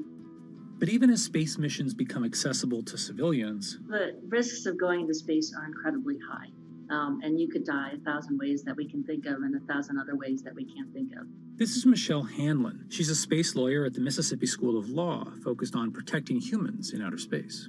Now, I'm not an attorney for any of the space tourists, so I haven't been privy to their private contracts. But I can tell you that the FAA requires certain waivers to be in those contracts. So, for example, the FAA says, well, we're not going to make you make your spacecraft to a certain safety level.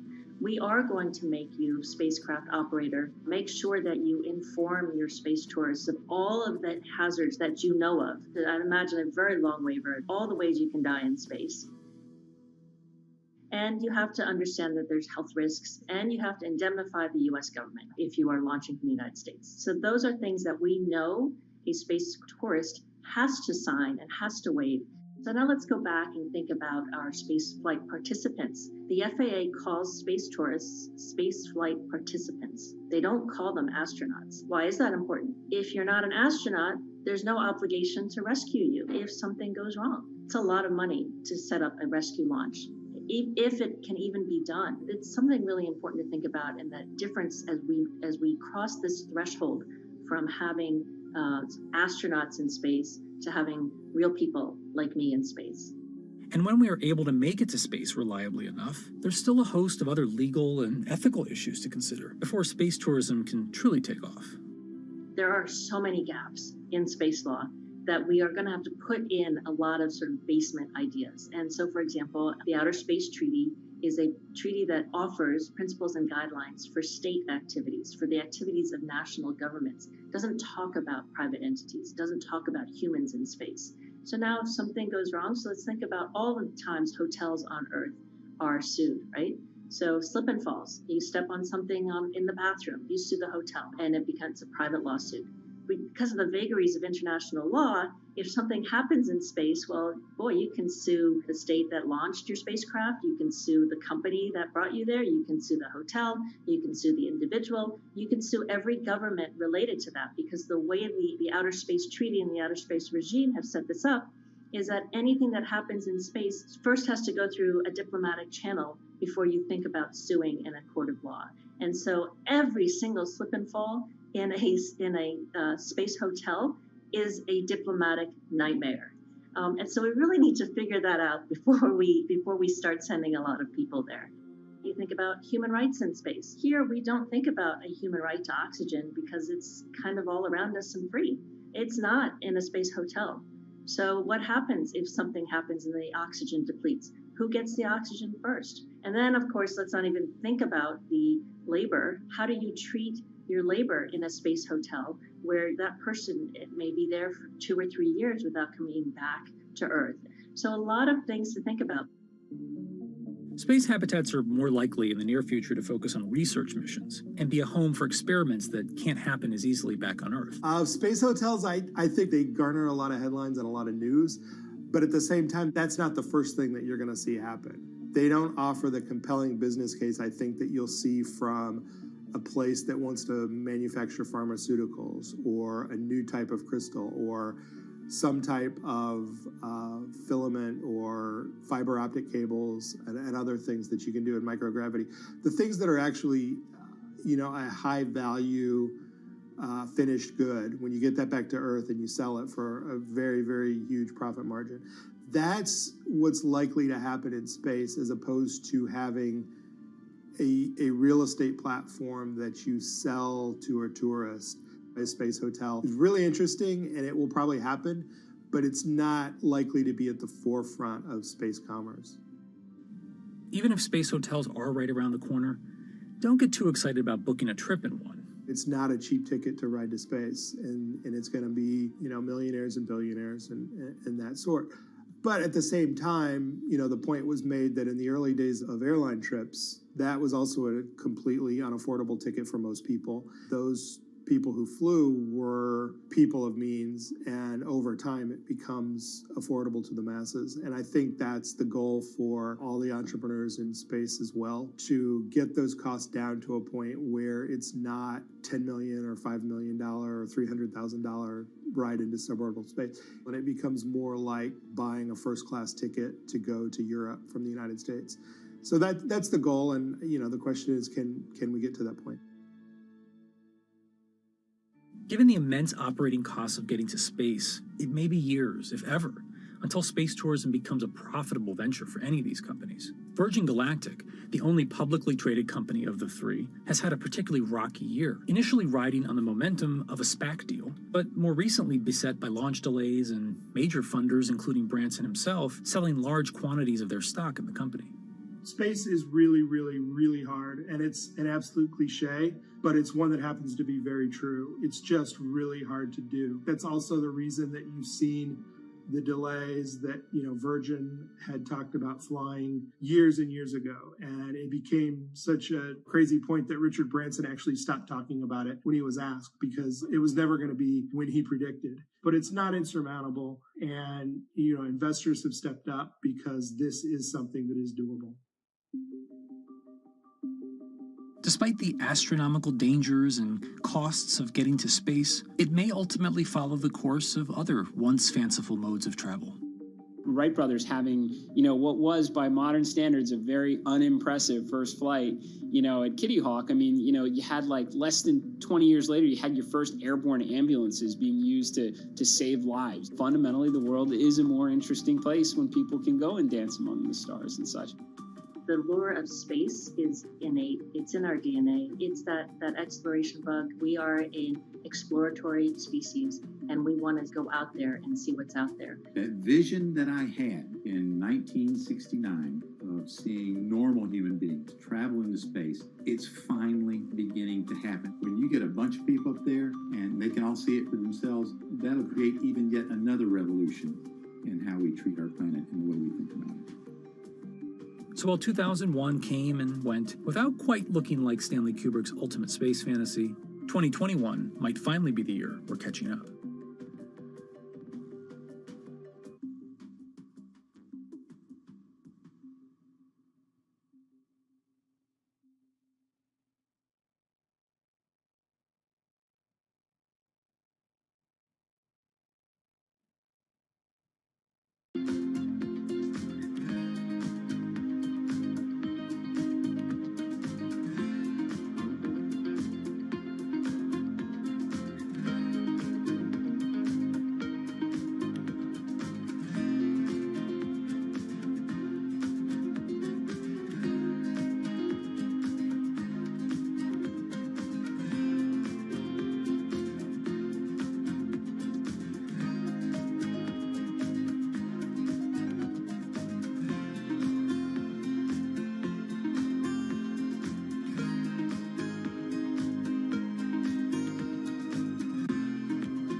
If you visit California, you might be inclined to go to Disneyland, or jump in your convertible and take Highway 1 up the coast, or maybe make a pilgrimage to Yosemite.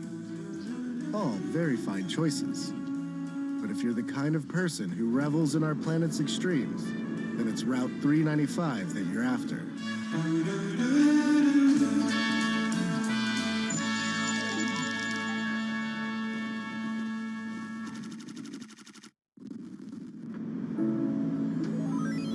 This one glorious road will carry you from Death Valley's desert floor to sky-high views of Mount Whitney.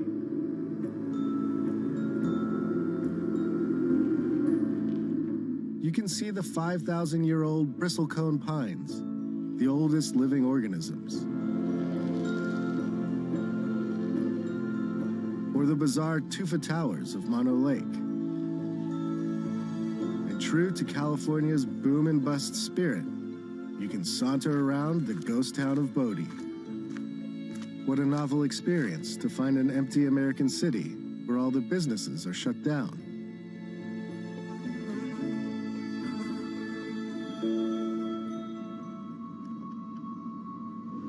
To do 395 upright, it helps to have a guide, and mine is a man named Jan, and his crew, Heron, Let's tidy up first. and Lemmy, the hardest partying dog of all time. Jan agreed to show me some of what 395 has to offer, but only if we agreed not to disclose any locations.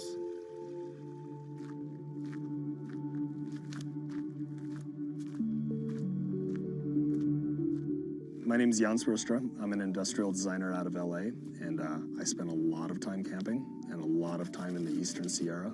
It's a place I love, and sometimes I'm known as 395 North because my Instagram account, and I don't like to be known as that, but I'm trying to use it to set a good example and do more with it than just social media.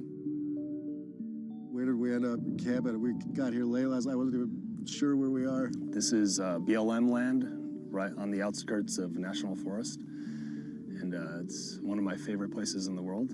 Basically, everything outdoors wrapped into one. Yeah. Good thing about California, man. Oh, man. We have so much national forest and public land that you can literally just cruise out and find a place to camp. It's ours. What I wish was mine is Jan's sweet truck.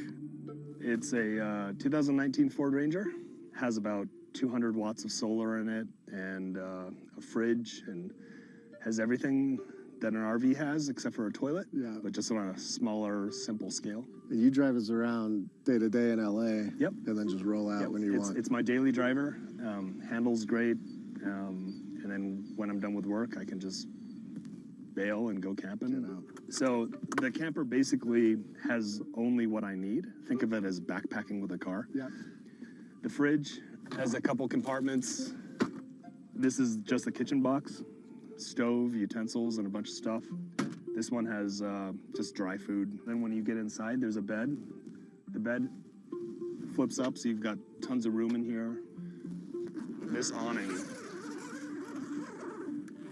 is phenomenal. If you want to pull that over.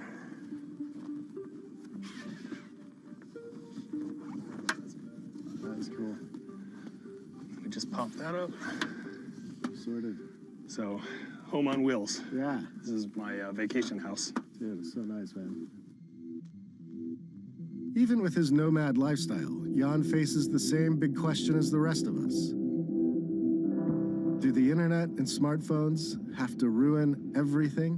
When you find the super special, beautiful spots, is that you busting out a map and like looking where it might be cool to go, or is it word of mouth and just getting to know people, the locals? And if I see a dirt road, I just want to go down it. So a lot of it's just aimless rambling.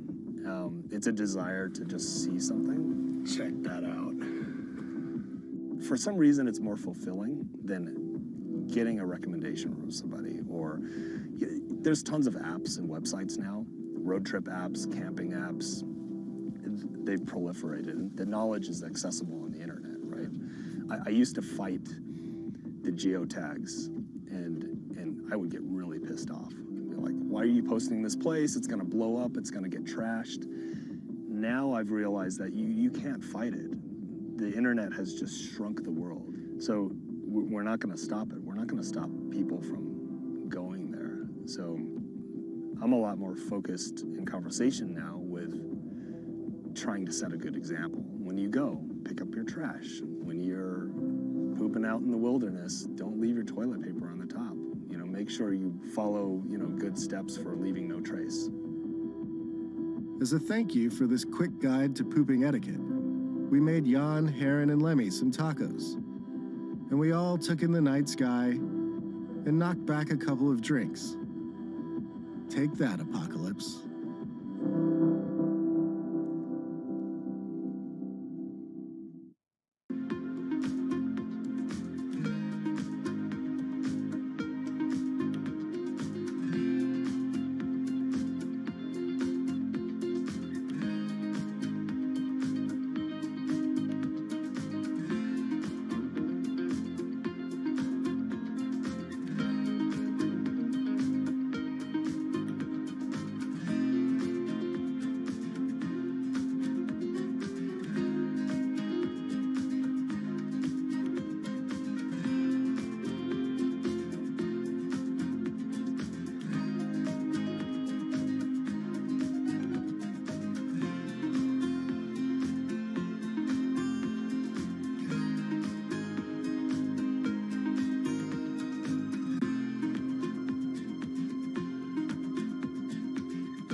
The thing about good times and serenity in 2020 is that they're fleeting at best.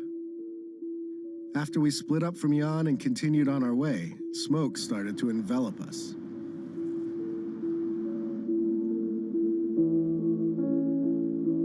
The plus side was that our RV no longer smelled like feet. The downside was breathing. My man David here suggested that we try and outflank the smoke by cutting through Yosemite. Without a reservation, we had to talk our way in. Yes, no stopping, no getting out, and don't go in the valley. Yeah, no problem. We just wanted to get through. It was a beautiful choice. Glad we got out of the smoke. Whoa, okay. But not quite as effective as we had hoped.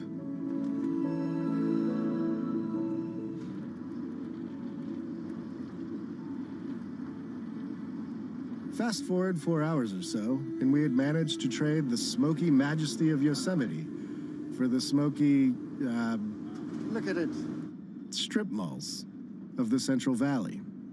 We have made it sort of out of the smoke all the way across Yosemite National Park and here to the gorgeous Central Valley of California.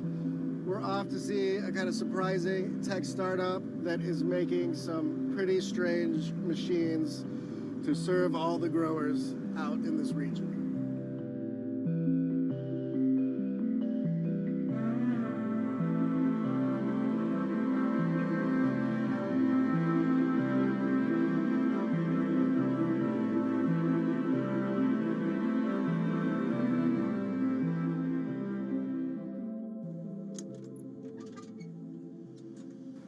And so we're here in this near Fresno. This is California farm country, right? We're just south of Fresno, a town called Kingsburg.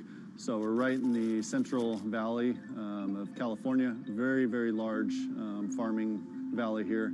It's kind of considered the breadbasket of the world. The Central Valley stretches out over about 20,000 square miles. And the farmers here produce about 1/4 of the food that Americans eat, including a whole lot of fruits and nuts. Tell me a little bit of the background of Gus. I know some of this is like a family business. The roots of this go back a ways. Tell me kind of like how we got to what's essentially like a startup, I guess. Yeah, definitely. So the founder of our company is Dave Crinklaw, and he started the business back in 1982. He started with is basically with his dad was commercial spraying of trees and vineyards. Got to the point where our biggest challenge was labor, just the shortage of it, really. He was forced into innovating, and he had this idea for quite some time about doing a driverless sprayer, and it finally got to the point where he said, you know what, I either got to get out of this business or I'm going to innovate. Organic or not, crops need to be sprayed, and this process has to take place a few times a year.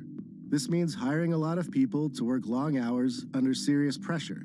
And so, just like the tech bros to the north, Gus decided to solve all of its problems with robots. On this like labor point, you guys have set this up where you can have somebody in a truck and that one person can monitor, I think, like 8 of these. In order to operate Gus, you have one guy or girl that sits in a pickup and they monitor from a laptop computer.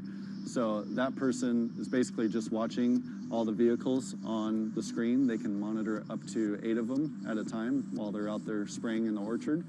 And so that user interface really provides them with all the information they need to make sure that the machines are safe and that they're doing the correct job. So it tells them what speed they're driving, the engine RPM, the amount of gallonage per acre that they're applying at any given time. So if any one of the machines has an issue, it's going to send an alert to that laptop. Much like a self-driving car, these beasts use GPS, LiDAR, and cameras to see and navigate the world around them. They also rely on pre-built maps of the orchards for extra guidance. Gus builds the machines right here, and then takes them out for robot training on this orchard next door. It's here that the company learns if the machines will behave and do as their software and human masters command. So this is kind of like this is a test orchard where you guys put it through the paces and work on the technology? Yeah, so this is our test orchard right here. It's right by our building, as you can see in the background. So every new machine, as it comes off the assembly line, it's put through a commissioning test right here. We test all the sensors on the machine, autonomous computer, all the safety systems, make sure it's doing what it's doing prior to when it's delivered to a customer. So what's it doing now? So right now he's doing a test spray. So he's just turning the water on to make sure that the system comes up to pressure, spraying water out of the nozzles just to make sure it's all functioning properly. Okay. It's got like a crazy turbine at the back, or? Yeah, so it's basically just a big fan. Okay. And that fan's driven off of the Cummins diesel motor, and it just basically creates a big airflow. Gus is already selling these vehicles to brave modern farmers. And people the world over have taken notice of its machines. And have you just sold them in the Central Valley or like throughout the U.S. or even overseas, or where are they going? Yeah, so right now the majority of our machines are here in California in the Central Valley. However, we do have machines and customers in Florida, in the citrus industry over there, as well as Australia. And I think you started selling them in like December of 2019. Yeah, so we started taking orders early last year for the sprayers, and the first deliveries we made were in December of 2019. Okay, so. And how much do they cost each? So our retail price on these machines is $285,000. So it's not a small investment, but I'm sure the regular sprayers aren't cheap. Yeah, either. I mean, we're honestly not too far away from conventional equipment on our price, and the main thing is that the return on investment is very quick due to all the labor savings and the increased efficiency. I mean, these machines, they just thrive. But basically what we're doing, besides this machine, this is our first machine. We call it Orchard Gus, mainly designed for your nut trees, as well as citrus and fruit. In the future, we're working on a few other projects. We're going to do more machines. One of them is actually a vineyard sprayer. So vineyards are much tighter spacing, so the machine has to be physically smaller. And then we've got our eyes on doing a lot of other innovating.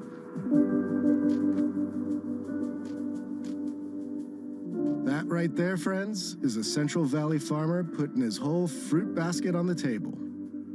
Gary's TED Talk can't be far off. And with that, it was time to get back in the RV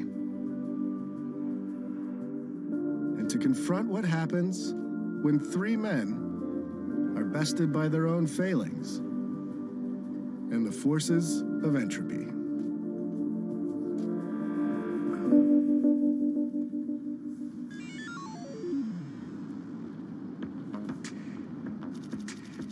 Next on Hello World, we cruise into the Mojave Desert in search of a lunar lander. We have instruments that we are going to deliver to the South Pole of the Moon in December of 2022. Instruments that are trying to scan the surface of the moon.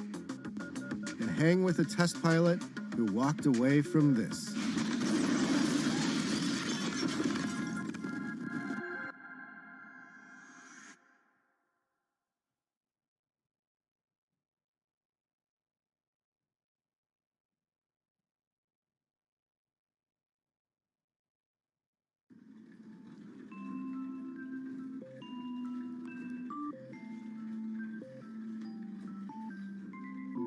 Meet Betty.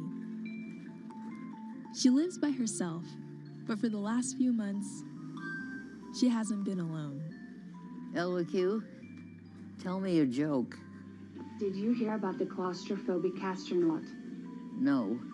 Apparently, he just needed a little space. Most technology isn't made for 93-year-olds. But this woman is making sure that this particular robot is. LQ, who are you? She's researching the way we interact with machines. And if she has her way, robots will soon be a trusty companion for all of us. My name is LQ. How can I help you? As technology replaces old jobs, it's also creating new ones. I'm Aki Ito, and I'm here to show you the jobs of the future.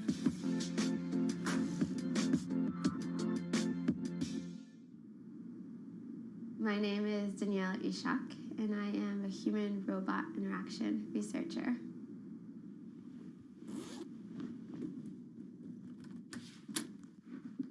It's really hard to intuitively design a robot meant for a consumer audience.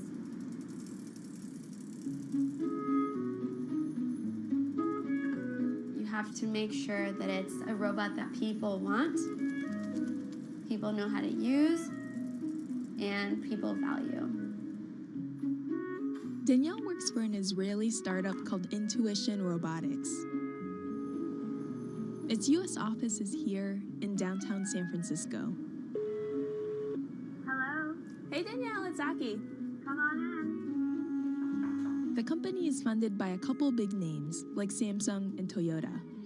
Full disclosure, Bloomberg's venture capital arm is an investor too. This is Ellie Q. Can I take her out for a spin? Please. Ellie Q, tell me what you can do.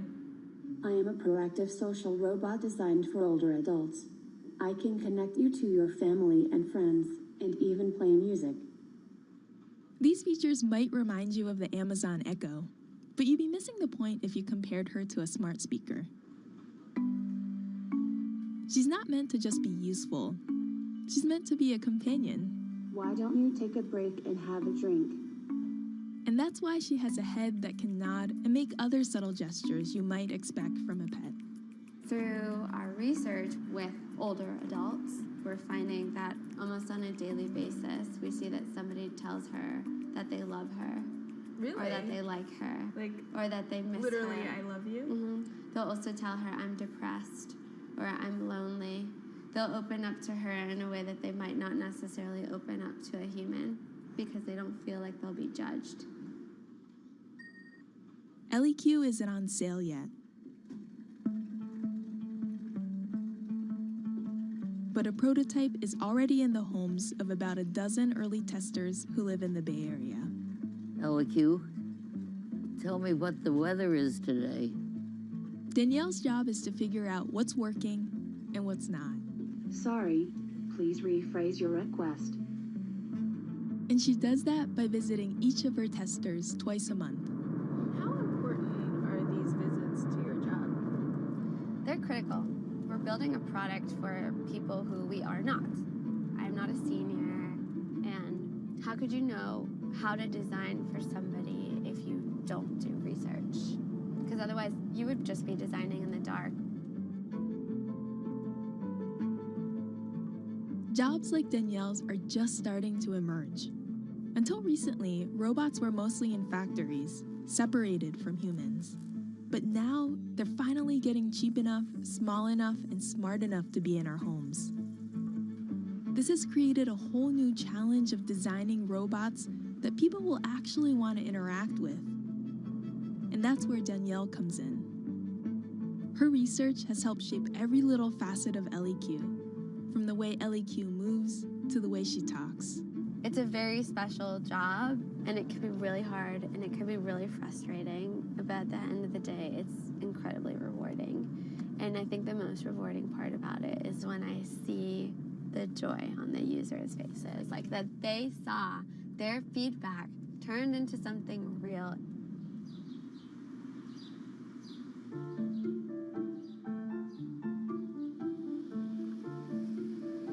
Today, we've driven east of San Francisco to go see one of Danielle's research participants. LQ, tell me something interesting. Did you know that Ronald Reagan was a lifeguard in high school and saved 77 people's lives? Now, see, this is where a conversation is. She should open up and I should say, no, I did not know that. I expect her to be able to continue a conversation for at least a couple of comments. Yeah. And why is that? Why? Yeah. Because that's companionship.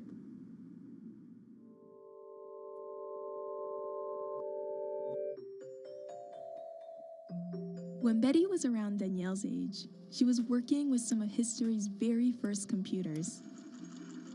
When I was finishing up my master's degree, I was working at Harvard in the computer lab when they were building Mark IV. A large room-sized computer. But now, this artificial intelligence stuff is amazing. LQ? Yes? Schedule a doctor's appointment. No problem. I'm working on it. When Danielle brought along the idea of working with robotics for the elderly, I said, are you kidding me? Will older people connect to a robot?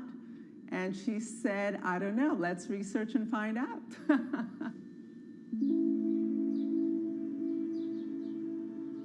Danielle grew up here in this suburb of Atlanta.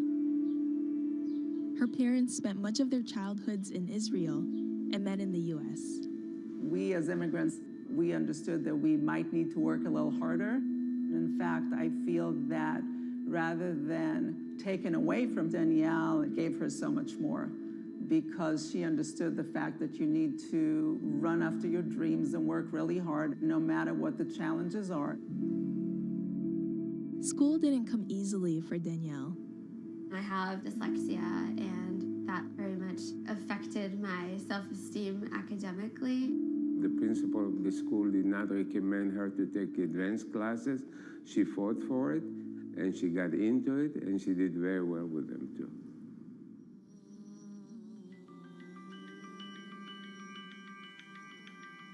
Danielle's first job out of grad school was at X, the secretive research facility founded by Google.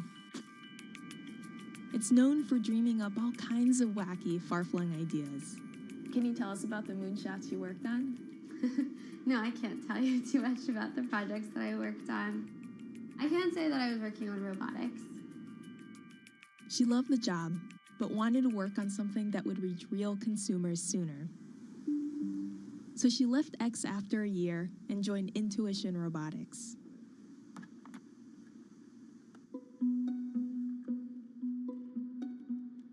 She's been working in the field for 4 years now, and it took her a while to find her footing in a male-dominated industry. I've gone to different meetups where there'll be like a circle of men with their like zip-up jacket with their like company logo on it and a beer in their hand. And I'll come in with lipstick and nobody wants to talk to me. This is my closet. So at first she did her best to fit in, wearing a pair of glasses she didn't need and toning down her style. So what's the kind of thing you used to wear to a conference? Stuff like this, blousey things that make you look like you're 40. But that got old after a while. And what's the kind of thing you wear now? Now it's like I just enjoy being kind of expressive and playful in what I wear.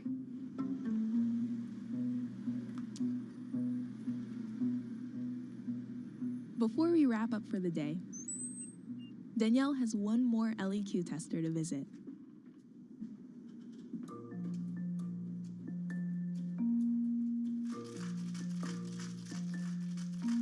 Joseph is 97.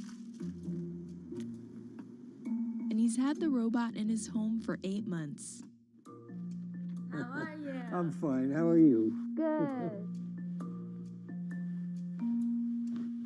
How has Miss LEQ been?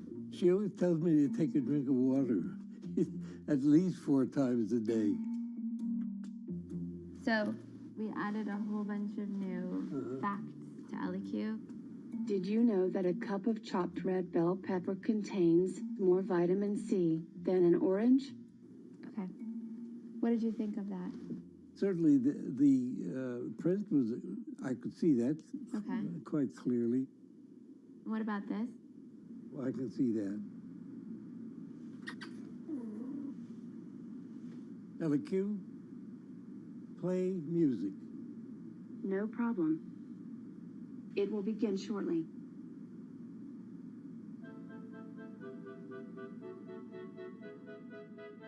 By 2050, almost 500 million people are going to be 80 or older.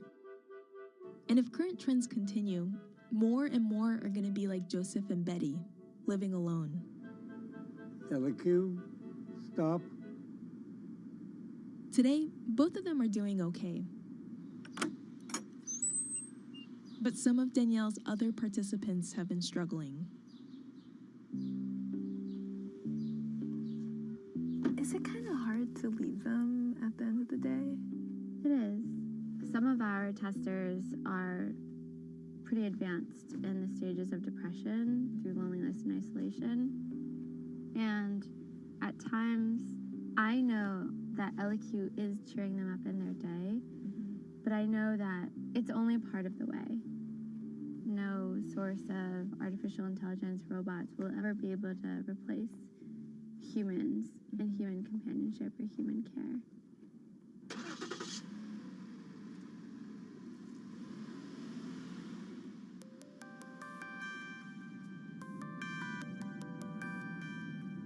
The key to Danielle's work is to embrace that very limitation of machines. Robots should help humans do what they love, help humans interact with more humans, help humans in general. not pull humans away from humans, not take humans' jobs and leave humans without purpose. Whether it's in our workplaces or in our homes, robots are soon going to be everywhere. And it's up to Danielle to make sure this robot-filled future leaves us just a little better off. So don't be afraid. And if you are afraid, come and join us, because I promise it's a friendly place.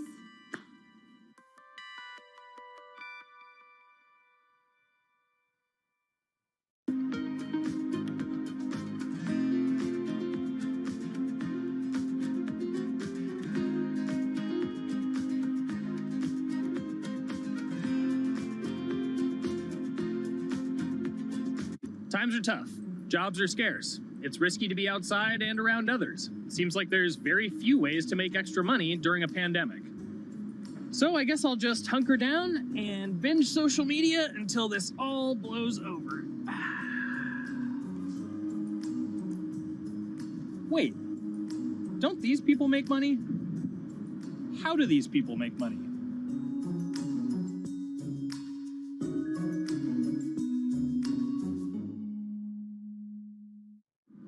Streamers, YouTubers, Twitch stars. How do they make money? Is it a lot? Is it a lot of work? I know, I gotta ask somebody in the biz, and I got just the guy. Austin John Plays. This is your full-time job now, right? As of November of last year, yes. This was always just kind of like a side thing. Like, any money that I made from doing my videos and whatever else, I never touched that because I didn't really think of that as being like real money. And then it started coming in more and more. And then it was like, I hit my first day that I broke $1,000 and I was like, this is actually going to be money. How did the YouTube channel come to be? When the game Pokemon Sun and Moon came out for the 3DS, there was like things that I learned about the game. And then I wanted to just share that information with people. And at the time, I didn't have any way to capture a screen or anything, so I found like generic footage and I kind of put it all together with so much editing. And that video got 6 views. And then 2 days later, I made another one, and that one got 12 views. And then I just started pumping out more and more content, and people were like, this guy knows what he's talking about. It really just started building on top of itself, and then it was like, my channel really focuses on tips and tricks, so I play a straight 18 hours and I'll finish the game or get to about the 40-hour mark, and then I'll make my first video. While I'm going through, I have a giant notepad and just scribbles everywhere, and I make these notes of like the things that stumped me, so I know the things that may stump other people. What do you need to think about if you're building your YouTube channel? 1, you need to do something that you're passionate about. Not that you like, not that you think you're gonna make money on, something you're passionate about. The other thing is something that other people are passionate about. It holds a special place to them. And third is, it needs to be something that people are gonna seek out information on. In order to enter into the marketplace, you either need to be better than everyone else, you either need to be faster than everyone else, or you need to be more accessible than everyone else. And you can't be more accessible because it's already on the platform. Granted, if you understand how the algorithm works, which is very similar to Google Analytics, then yeah, you can have a little bit of a head start. But if you're not doing it faster, and if you're not doing it better than everyone else, then why should anyone watch your channel? So my income as a YouTuber kind of breaks down to 3 different ways. 1, which is the bulk of it, which is ad revenue. Whenever you go and you watch a video and then there's an ad and then you wait 5 seconds and you hit the bottom right corner and then you go on to the next video, or a non-skippable ad, or the video starts immediately, you get the little banner ad at the bottom, or if you scroll down from the video, the first thing that shows there is an ad. Those are the 4 different types of ads that can appear on every single YouTube video. And all of them pay a certain amount. It varies on lots of things, like the country of the person who posts it, the country of the person who watches it, the time of year, where you are in the quarter, if there's anything going on with a reduction in ad revenue. Like, great example, COVID-19, companies weren't spending as much on advertising. So because of that, CPM went down. CPM stands for click per thousand. am using the Roman numeral for 1,000. And that means that for every 1,000 views, you get a certain amount of money. Now, on low ads, when I first started off, my CPM was 30 cents. So every 1,000 views, I made 30 cents. But then once I signed with an MCN and I started making more quality content and more engaging content, some of my better videos and certain times of the year, I can see CPMs as high as $12 to $14. And there's a big fluctuation between, you know, if I post a video when there's no ads being spent like January and February, that's the reason a lot of your favorite YouTubers and also TV shows don't post new videos in that time of year because ad rates are down. Why are they going to make content then? Instead, you're recording and you're bulking up for when ad revenue is higher. The second way that a YouTuber makes income is support, crowdfunding, things like that. When I first started off, Patreon was really the only option, but then they started rolling out supporters and members for YouTube channels. So whenever I have a live stream, you can click a button and then you can become a member, and then you get special icons next to your name. I believe they're called badges, or on any video, you can hit the join button and that helps support the channel. And then the third aspect of that would be merch. And for me, my merch has been somewhat basic. In fact, I'm wearing one of my t-shirts from last year right now. You have to endure the times that your first video gets 6 views, that you post it on Reddit and they say, shut up, and then an auto mod bans you. You have to go through that, because until you go through that and you discover why you're doing it, you're not doing it for other people, you're doing it for yourself. If you're not loving what you do, then it's not worth it. Huh. So make a channel about something that I'm passionate about. Oh, sweet. I guess I can make the channel about that.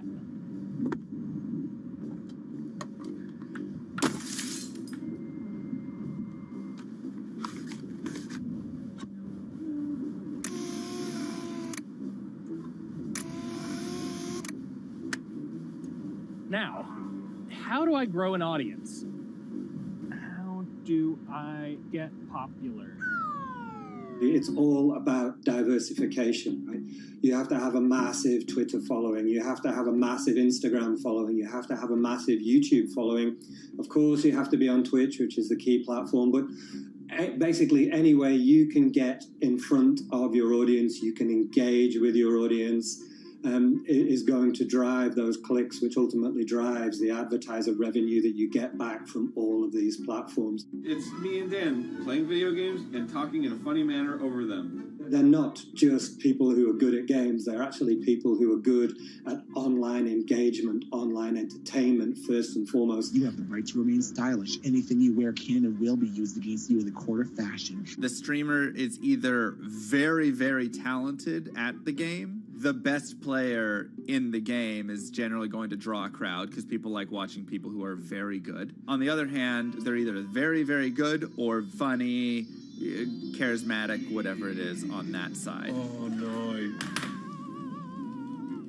You know, it becomes more of a show where they talk about other things outside of the gaming world, and gaming becomes really just a backdrop and an excuse to engage with that audience. There were those weird, like, Ronald McDonald, like, straight to VHS movies. You remember those? I'm personable, I'm chatty. I would kind of, you know, when boring things were happening in the game, I would ramble on about, you know, movies I'd watched or books I'd read and, you know, or conversations I'd had and stuff like that. And so I think being personable was a big part of that. It's not just getting on and playing games. It's getting on and being an entertainer. You are putting on a show. All right, now let me go ahead and grab the samurai sword that every gym has. Okay, he's dead. To have a larger audience and to have that audience, I think, stay with you, you have to bring something extra. You know, you have to find your niche. You have to find what works and what connects with the audience and what makes them laugh and what makes them keep coming back. You gotta make it a little more exciting, all right? Throw in a hanging bishop. Have everybody in suspense for a moment. I think the real most important thing is to just get used to being on camera. Like in any sort of performance thing, is get used to talking on camera. You know, my first few videos were terrible, but because I sat down and did it for 6 to 8 hours a day, I just got used to talking and I got over that uncomfortable hump. if you go into Twitch purely with the expectation that you're going to make money, make a job out of it, have all this growth, and it's going to be great, you're probably going to burn out prior to getting to that point, because there's very little payoff for a long time, right? Like multiple years generally before you really start to see a payoff. And so, you know, those first few times you're streaming, nobody is there. One person shows up every 30 minutes, says hi, maybe, and leaves, right? Like, it's very discouraging, I think, for a lot of people. And so you have to be there just loving it. You have to love talking to yourself when nobody is around. You have to love just the game that you're playing, all of that stuff, because it takes a while. And I think a majority of people burn out prior to getting to the like profitable point of it. And there you have it. My very own YouTube, Twitch, Discord, and streaming channels all ready to go live. It's a veritable social media ecosystem just on the verge of thriving. So don't forget to smash like and subscribe, and visit my Patreon for perks. Also, go to my merch page. And one last thing, stay cool, my friends.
This is Bloomberg Business Week. Insight from the reporters and editors who bring you America's most trusted business magazine. Plus, global business, finance, and tech news as it happens. Bloomberg Business Week with Carol Masser and Tim Stenevec on Bloomberg Radio. And a very good afternoon, everyone. It is Friday's Eve, aka Thursday. This is Bloomberg Business Week live in our Bloomberg Interactive Brokers studio, streaming on YouTube and Bloomberg Quick Take. As you know, Tim is on leave. It is Thursday, March 16th. So joining me, Mike Regan, Bloomberg Markets Senior Editor. And Mike, stocks are up, yields are up, bank stocks are bouncing back amid talks of a rescue package and reassurances from global leaders. But no doubt about it, banks once again front and center. If you look at among the most read stories on the Bloomberg or just the flurry of headlines, it's all about the banking sector. Absolutely. And I think especially surprising, given we did see the European Central Bank come out today and raise interest rates. You would think that would be the type of thing that would have shocked the markets a little bit. But no. I guess when you have this sort of a very well coordinated and quick effort to rally up banks to support First Republic, it's really helping people's mood today. Different mood than yesterday. All right, with all that in mind, we're going to get into really what was behind the beginning of the bank turmoil. It's the cover story this week of Business Week, the sudden unmaking of Silicon Valley Bank. On that, SVB, known for working with women and minorities, we've got a great voice on that. Silicon Valley venture capitalist Kathy Park. She is there in Silicon Valley and will talk to us a little bit about the impact. And then we're going to get to the founder and CEO of the investment firm Rock Creek Group. She sat down with David West and really kind of looking at the global financial markets. Microsoft CEO Satya Nadella on AI. Ooh, big one. Remember when we used to talk about that? That was top of mind? Yeah, right. That didn't last long. About a week and a half ago.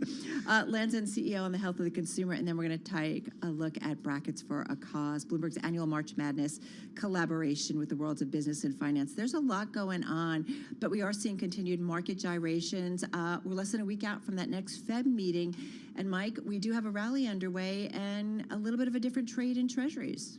Yeah, absolutely. I mean, 1.5% gain in the S&P, more than 2% gain in the NASDAQ. That tech story is really interesting. That's really been the leadership lately. All right. Right now, though, we're going to head over to our TV colleagues Beyond the Bell, starting a little bit later on. Right now, countdown to the close.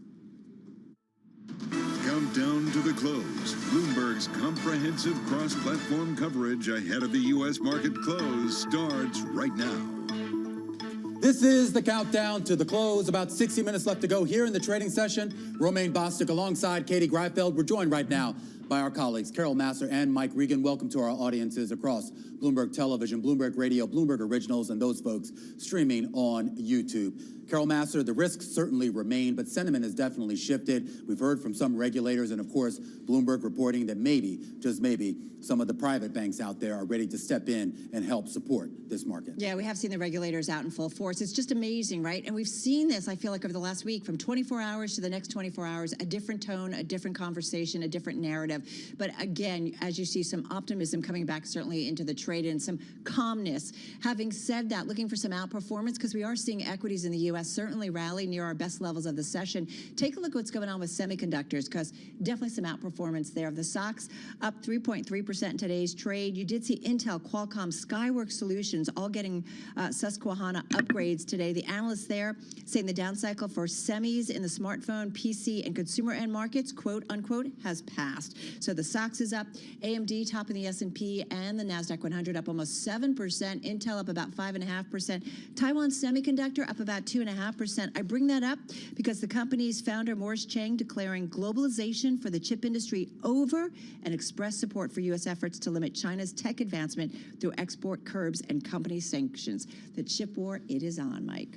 Yeah, Carol. Carol is always the ray of sunshine, which lets me play the role of Debbie Downer here. I want to talk a little bit about the REITs, especially the office REITs. Now, obviously, the bear case for office REITs is pretty obvious. A lot of companies, employees haven't fully returned to the office. Interest rates are going, which pressures their funds from operations and their interest expenses. And if you look at that Bloomberg Office REIT Index, wow, it's down 4% today, off more than about 50% from its high last year.